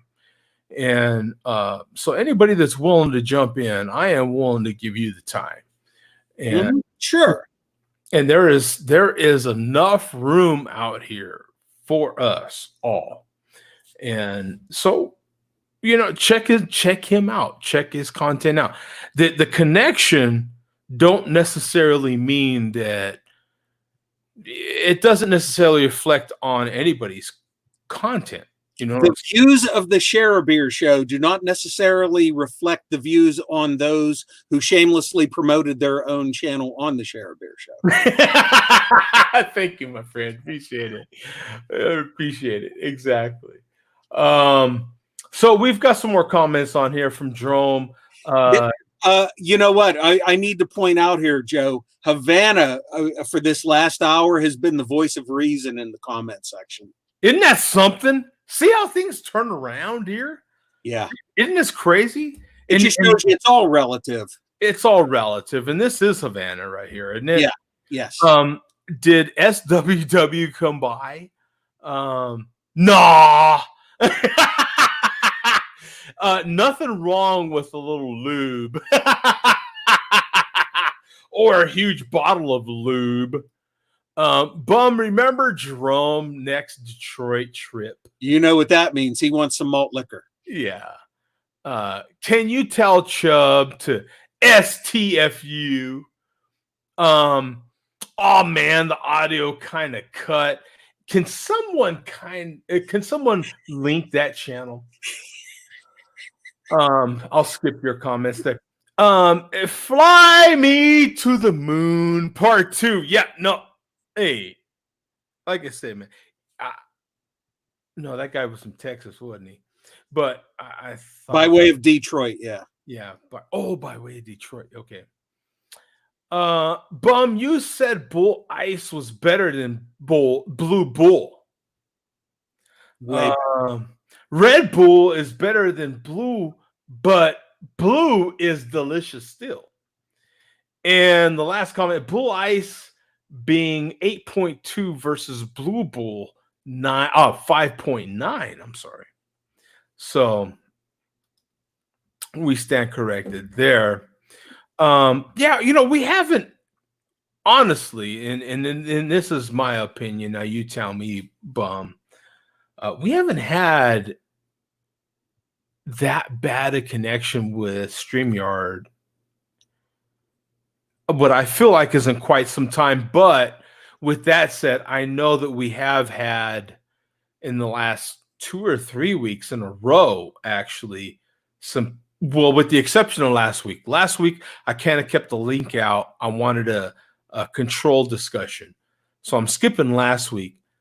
But the last 2 weeks, we've had, or the last 2 shows other than last week, we've had different types of people jump in with either lag or someone being really, really loud, like we haven't had in quite some time. Yeah, and I don't think it's not a StreamYard thing. It's a reflection on their own conditions in their own environment and the technology that they're using to get on the show, I think. Okay. All right. Yeah, I can accept that. Yeah. And I think other people are more understanding of that now that more people are Zooming and doing other sorts of things from home. This ain't our first rodeo. We've been doing this now for a number of years, and you guys can go back through the archives and watch this show and see how we've evolved as the technology has evolved. What's hilarious is the people that have been overproduced and are now just thrust into this world and are finding themselves in this world, and you're kind of doesn't it feel like you're taking 5 or even 10 steps backwards when watching the polished people that are now in their homes on their Apple earbuds and having to hear all the stuff rattling off of their collars and all this stuff, and you're like, are you seriously still doing that? What do you say, Bum? Yeah, it is interesting to. I mean, you can have all the glitz and gloss of the technology, but that's not all is required. You need some substance. Right. It's interesting to me because once you take them out of I find, me personally, and I'm a big sports guy, as you are too, Bum. You dig your sports as well. Old time sports, yeah. Old time sports. And I find it less interesting now. And now that they're all at home and they're on our level, right? It's kind of like that big guy that's knocked down to your level. And you're like, you're really just less interesting than even I am. Right? Like, I find myself comparing myself now to them. And I'm like, how good are you really? Right? Like I think to myself, boy, if I had all the tools you did, where are we? Right? Like now Sure. you're I not mean, you basically what's the comparison that I can come up with? You were using spit and polish and tree bark, and you were using the most primitive technology available at the time to build what you have built. Yeah. Yeah. And now that they're knocked down to our level, right? Without all the extra dollars, right? Without all the extra polish, spit and polish. Now they're at home just like we are. We've always been at home.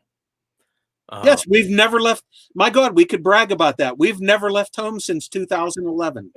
Exactly. We're trendsetters. I kind of find them. I'm like, you're not really that interesting anymore, are you? Like, you're really out of stuff to talk about. Look, we've always talked about what we've talked about. We're continuing to talk about what we've always talked about. We've never run out of content here. Now, mind you, some of these guys are filling an hour or two every day. Don't get me wrong. That's a challenge. Please don't get me wrong. Much respects to someone that's trying to fill even an hour of content every day. That's a challenge. Think about it, folks. We're only having to do this a few hours every week. That's a challenge, having to inspire minds and come up with content every day. Not trying to compare myself on that level. I think I could. I'm a little conceited that way. You could. But at the same time, we're still doing what we do, what we've always done. It's not this big foreign land that I feel like I need to, or we need to mention every single time we tune in, right? Like there's some shows that I could mention here, and boy, every time I tune into them as a podcast or something, they feel the need to mention this podcast or the format that they're on. Yeah, we're Zooming again from home. Like, seriously? Are you kidding me? The first podcast I did was 2004. You're just now catching up? Like, seriously? 2004, y'all. I'm just saying. Been doing this for a minute. Like, Joe, how many people, it happened with Soldier Say It tonight, countless people in the comments over the years, what do they all say? They say, wow, cool to see that you're still on, Joe. I was watching you years ago, and it's great to tune in, and you're still there. Yeah. How many people have you read or heard say that? Oh, we've done this. I don't even know. You know what I'm saying? It's flattering every time we hear it, right? Every time that's what keeps us going, is that we're here every time. You know what I'm saying? We try to be. If there's an available format, we will find it, right? We got our legs cut out from under us what was it, a year and a half ago? Yeah. And we found this. We found StreamYard. Thanks to Mark, actually. Yeah. Mark's the one that found this. We adopted it. Hey, we were, hey, Google Plus. Ain't that something? Had Google Plus stuck around another year, where would Zoom be? Where would because right now what's happening is Google, what's the name of their service? I don't know if this will cut me off or not, but I'm on Google right now. Duo? Is it Google Duo? Ooh, I don't know. Google has a service right now. Google has a service, and they're trying to amp it up. I would love to know what Google thinks about them getting rid of the live Hangouts a year and a half ago. I mean, they got rid of Google Plus. I bet you they wish they'd have just let it hang around for another year. Yeah. I mean, you think about the timing of that. Google Plus was it. They were it. Now Facebook Messenger has sent me in the last 2 weeks constant emails about how they've made Facebook Messenger for the desktop able to have multiple people on at the same time. I have this week gotten emails about the same sort of thing from multiple different services from Facebook and Google.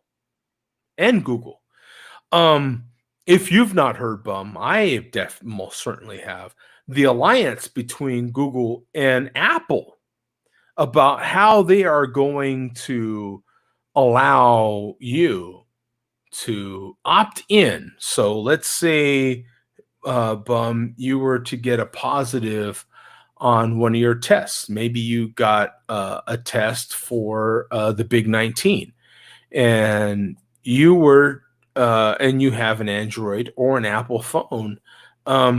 You could go on there anonymously and say, I had this. What they will do from that point forward, and this is a joint thing from Apple and Google, they will let every single person know anonymously. It doesn't necessarily tie you to them. It just lets them know that even without you knowing per se, you might have just for a moment come in contact with this person via your phone, via your technology. They will let that person know that they came in contact with you. They won't say that it was Bum. They'll just say that you possibly might have come in contact with someone that tested positive for the 19, and you might want to get tested. That is what Google and Apple have. What do you call it? Conjoined to do. How do you feel about that? It's good, and it's also scary. It's scary that I guess that technology can be used for good, but that also can show you that it could be potentially used for nefarious purposes down the line. Who knows? It's a little scary, isn't it? I love technology. I love it. I like the idea of technology, but there's always bad that comes with the good. The problem with it is the power, right? The minute that someone knows they have that kind of power, what are you going to do with it? Yeah. And it always ends up falling into the wrong hands too. Exactly. So that part of it is very scary, right? At the same time, and it always comes in this sort of need, right? These sort of things always come hand in hand, right? You think about 9/11, right?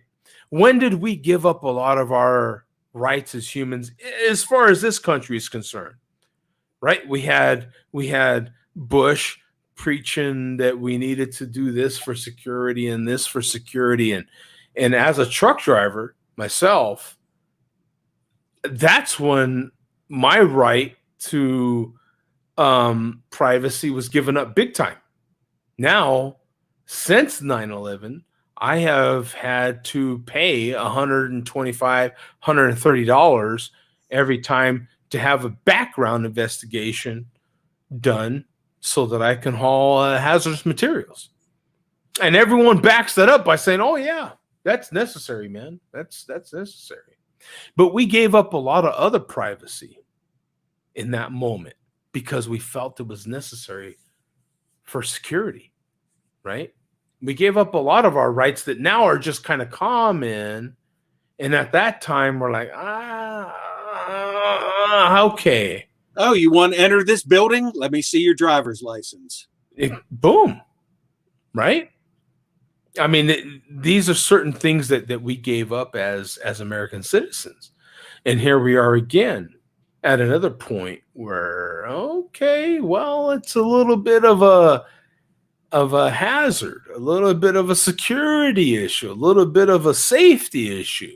Right? Yeah. The difference is with 9/11, a lot of people said, okay, we will do this and we will make these sacrifices and we will inconvenience ourselves because there was a tangible enemy. Right. In this case, our president's saying it's the invisible enemy, but there's not a human enemy involved in it. So we may not be as willing to give up the rights, the freedoms this time. But it's still in the name of safety. Yeah. Yeah. Right? So what do you do? But that's more fluid though, because you have these people that will not get vaccinations and it's in the name of safety. So right. I don't know. It's a slippery slope, right? It's another one of those, here we are again at another one of these slippery slope situations. And if we don't sacrifice it to the government, are we willing more to sacrifice? I guess that's the question. Are you willing to sacrifice it to the government or to private industry? Because as time goes on, even 100-fold since 9/11, people are trusting the government less. I'm not saying whether they should or they shouldn't, but and now thanks to, once again, technology, you now have all this stuff on social media. The government is evil. Everything the government is doing is for one purpose, to screw you over. And at the same time, what is Google going to do with that sort of power? Right. Any person, not just person, any industry with that kind of power, what are they going to do with it? Whether it be Apple, Google, the government, who do you trust? I mean, I kind of tend to trust companies less personally. I love technology. You guys know from getting to know me a little personal there, Bum. You know how much I am a tech forward person. I absolutely trust Google and Apple as much. I'm sitting here looking at an iMac. I have Apple devices in almost every room of this house. I am an Apple forward person. I trust Google and Apple less than I trust the government. Already I trust, and you can look into your daily life how much you actually trust the government. Now, as a black man in America, I could go into all the reasons why I don't trust the government.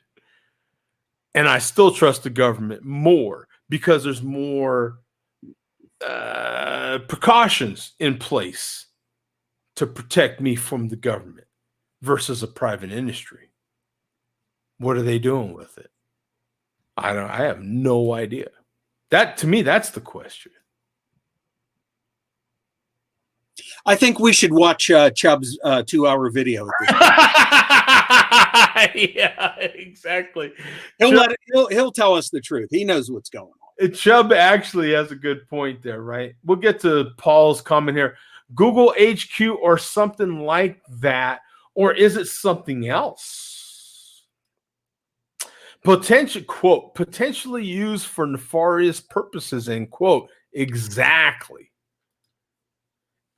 It always starts with, quote, common sense, end quote, rules.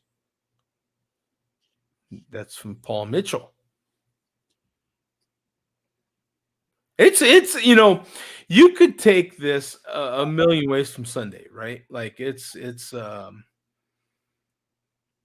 just more food for thought, really. And as we head into these last 2 weeks of this total 2-month period, 8-week period. We hope the last 2 weeks. Well, yeah. I mean, I'm just talking about the last 2 weeks of what at the beginning of what I started this. This is the end of week 6, which obviously started somewhere, and it was obviously going to end somewhere if we started this timeline here. Was the official 2-week period. Now, that's another discussion. Do we go beyond 8 weeks, Bum? Should I take this beyond 8? Do I go only to 8 and then just start calling it, share a beer 5, whatever at that point? I don't know. It's one of those things you can't predict until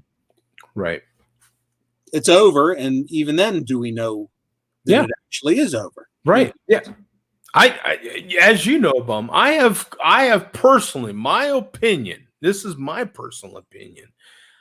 I don't think we're out of this till the end of the year. Oh, I was going to say a year from now, the show could be titled "End of Week 58." Yeah, I don't think. To me personally, my personal opinion is: how do you get out of this without some sort of testing? Period. Yeah. End story. And I personally think there is going to be some sort of. We're going to get to where it's like anything else. Like our new normal is going to be just like we did with the flu, just like we did with all these other things that we came to know of the more we traveled as an American society, right? The last big pandemic happened when we started traveling for World War, right? When our soldiers came back, boom, we ended up with this sickness, and here we are now. We still traveled. Right. What we just learned to accept the flu and some of these other things that came with that. And we're going to have a certain amount of deaths. We have a vaccine. I don't personally take a flu vaccine. I've never taken one. I have not taken a flu vaccine. Granted, I am vaccinated for a lot of the other stuff, but the flu vaccine is one of them that I have not taken.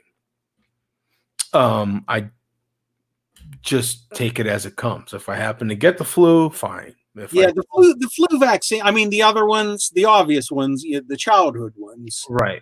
Those are pretty much proven, right? Despite what a lot of celebrities insist on, exactly, that those prevent those diseases, because we have proof of that they were basically eliminated until recently. Right. The flu, every year they're just taking a guess as to what that flu is going to be that year.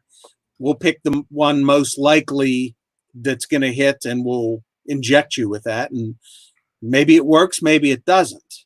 Mm-hmm. So I always get one every year, partially because I get to dress casually every Wednesday for 6 months if I do at work, but if somebody chooses not to, I got no problem with that. Now, Paul says, I think it'll be like this until we have a vaccine. I feel the same way. My issue with the vaccine is, how do we know how well that first vaccine will be anyway? I mean, look at the flu. The flu vaccine comes out every season, quote, every season. And it's still not 100%. Because you can't be 100% with the flu vaccine. There's a certain amount of this, to me, that's going to be like the flu. It's not the flu, don't get me wrong. But to me, in the process of however many deaths there has been, or however many people that have been diagnosed with this, in a particular 6 weeks like we are at now, how many people have died of the regular flu or been infected with the regular flu in this period that we just naturally accept anyway? I feel like personally there's going to be a certain amount of this that we just accept. There's going to be an up and a down, an up and a down. Do you think in the future we will just have our usual accepted amount of flu deaths every year and the big 19 deaths every year? I kind of think so. I really do. I don't think that I think what it comes down to is let me work. Period. I don't bother me with some of this stuff. But I'm not saying that's me personally. I feel like what I see people actually doing and what they actually are saying and what they actually want to do is, you know what? It's going to happen, man. And there's a certain amount of this that's going to happen. Let's accept it. Let's get a vaccine for as much as we can of it and move on. I don't know. I feel like that's in the end, whether this be 2022, 2023, I feel like that's the point we're going to get to. We're going to have a vaccine, whether that be the second, third, or fourth iteration of this vaccine, because the first vaccine ain't going to be the end all be all. But the second, third, fourth generation of this thing might be better. Just like the flu vaccine, it ain't always the one, because the disease is gonna evolve as well. And there's a certain amount of this we're gonna live with. No, Coach, you're the one that's been the closest to this. What do you think? But before you go, Coach, I just want to say I'm going to bail out here. I'm going to let you take over for me, Coach. I'm glad you're here. And if you do nothing else tonight, Coach, when the show's over, go back about an hour from this point and watch. I will, absolutely. Yeah. Go back and watch the previous hour. That's all I can say. All right, you guys. I appreciate it, my friend. I will see you guys next week. Absolutely. See you, bum. See ya. So what say you, Coach? You're the closest to this, man. You've actually been hospitalized. You've at least been through this process. What are your feelings?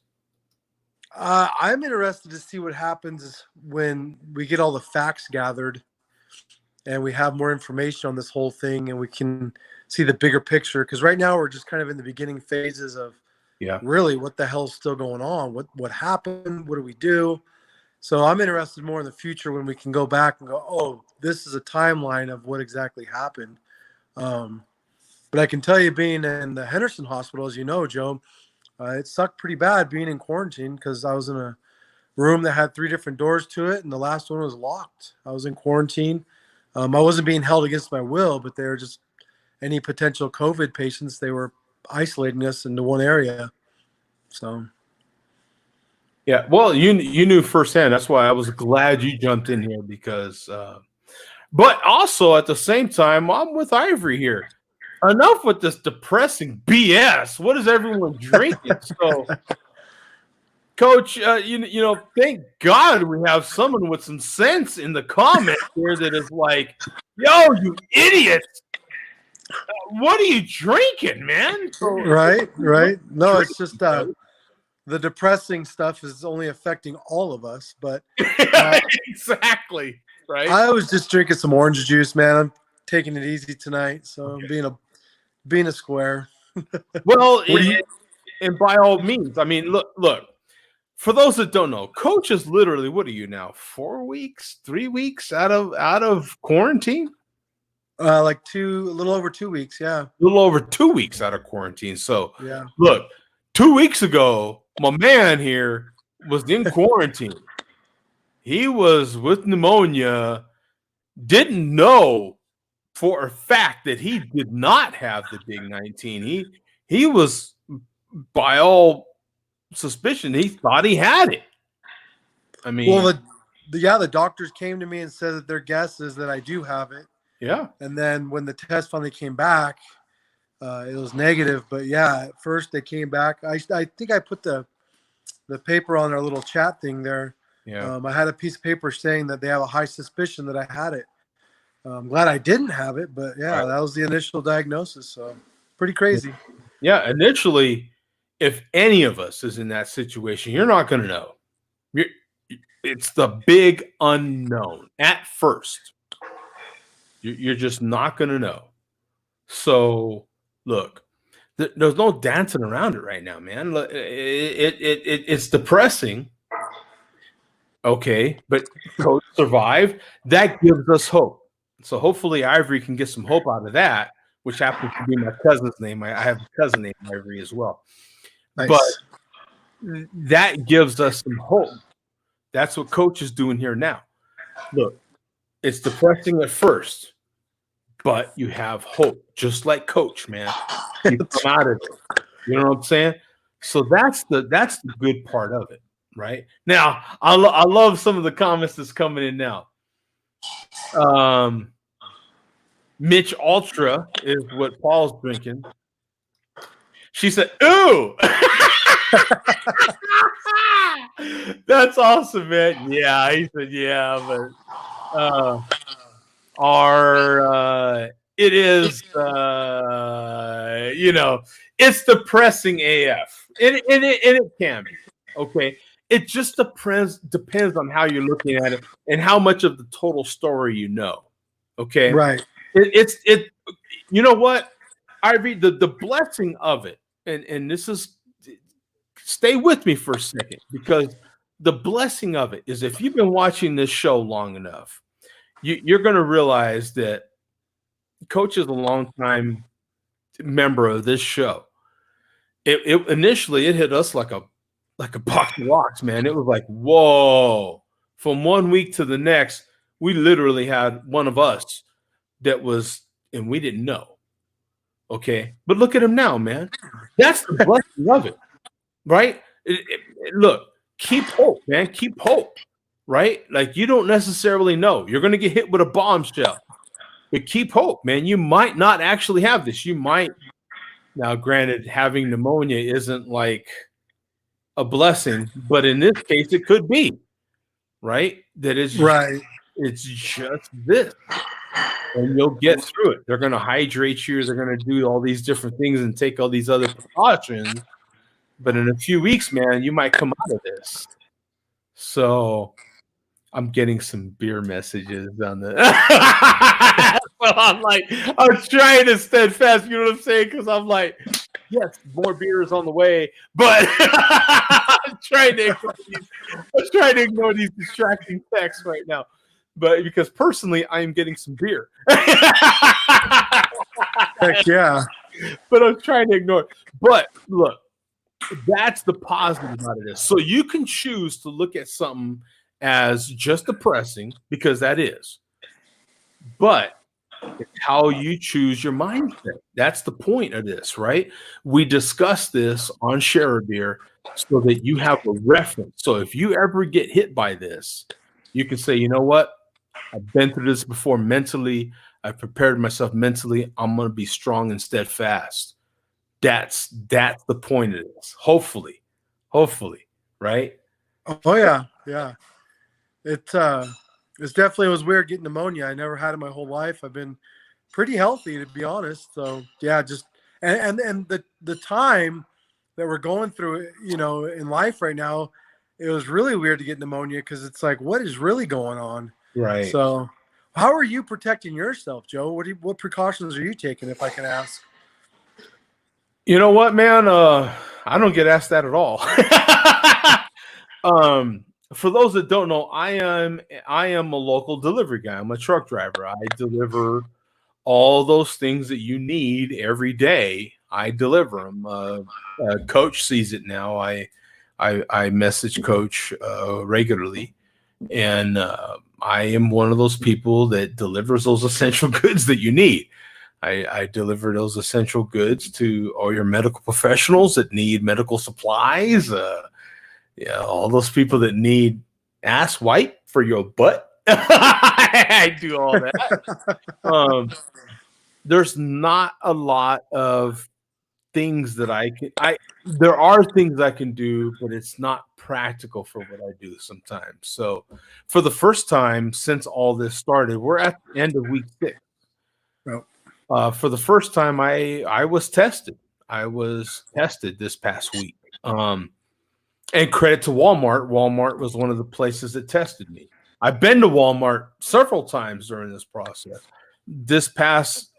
During this week was the first time that they actually had testing for us delivery guys that are delivering stuff to Walmart so they can deliver to you in your local Walmarts.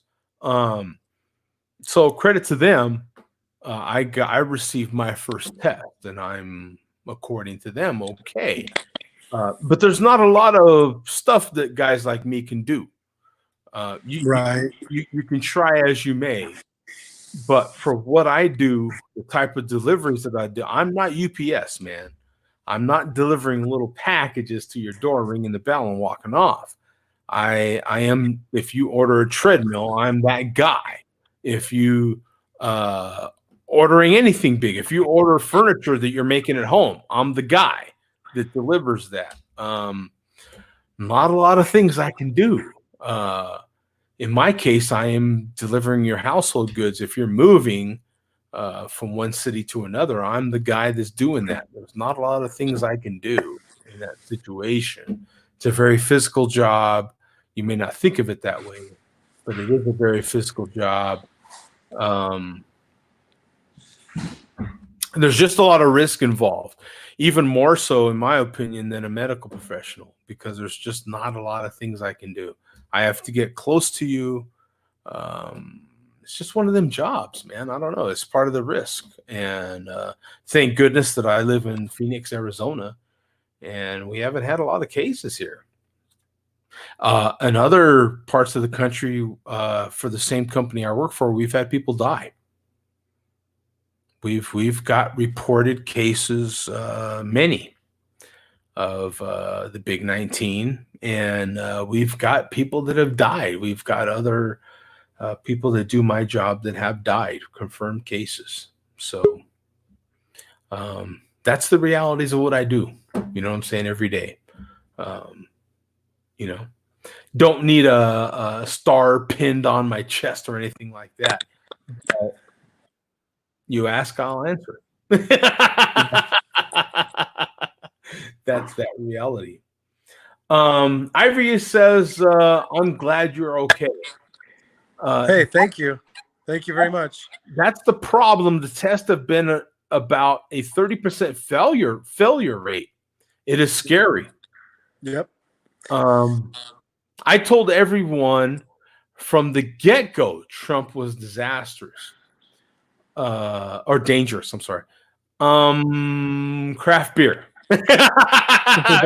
That's from 40 ounce.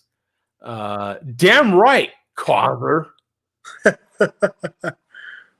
What if I ordered a giant bottle of gun oil? Now, for those that have been watching for a few minutes, our buddy in there from Alabama was talking about his gun oil there. Did you know any of them, Joe? I'm not sure what that's referencing, but did I know any of them, Joe? Not sure what that's about. Did you have any more comments there, Coach? I don't, man. I just glad to be here with you guys.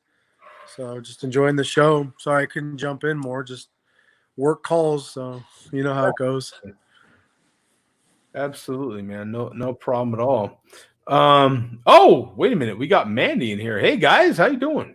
Hey, she's back in Idaho. How you doing? Hey, y'all lonely over there in Idaho? Give me a call. And Paul says the people who passed.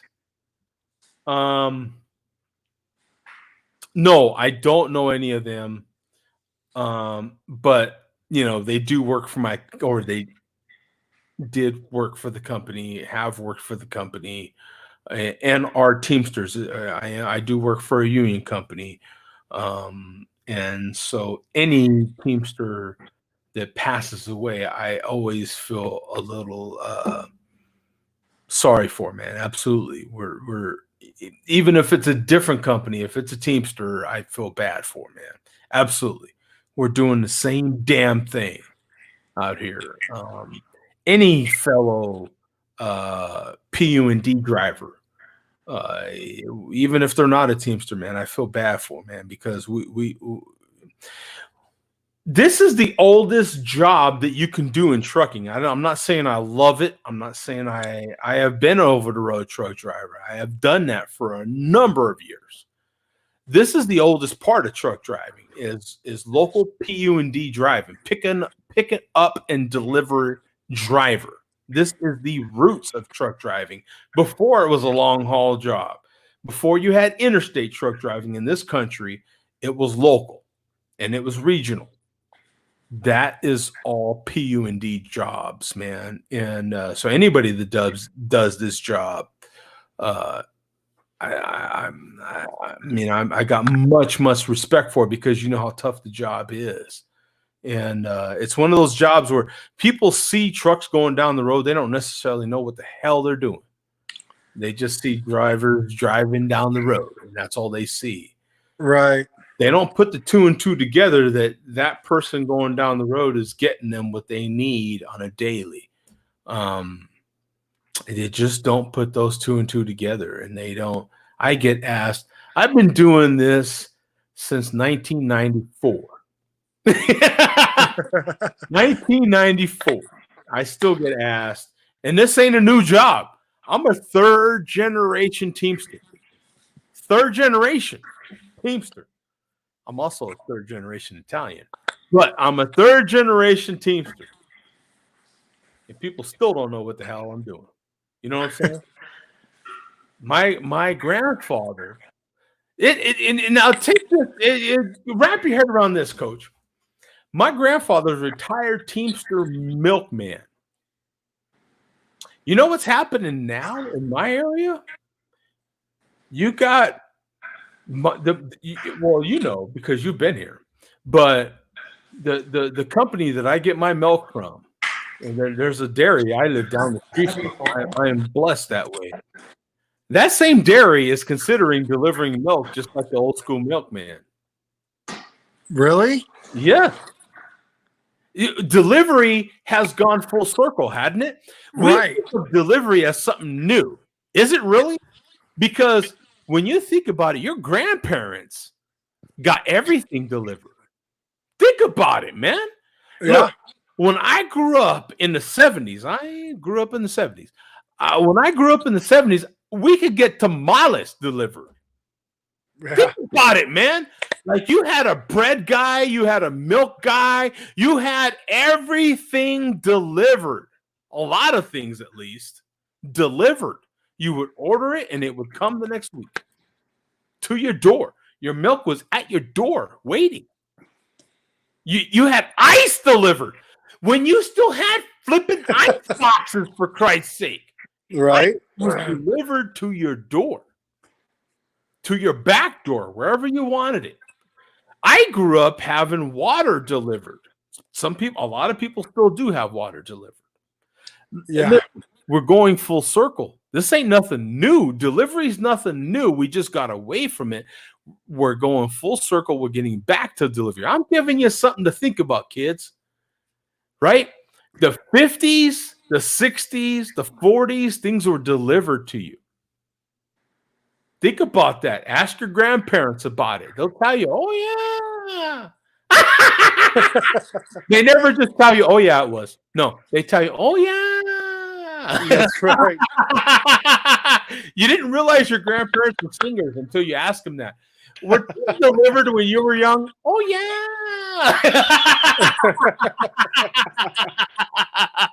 All of a sudden, you're going to hear the Aretha Franklin in them. Oh, yeah. That long no. Yeah, that's right. Start asking questions of them old timers. They'll tell you how much stuff was delivered when they were little. They'll tell you. you'll get reminded of how things go full circle. Nothing's new, kids. Nothing's new. It's right? just more convenient. It's just more convenient and done in a different way. Right. But not new.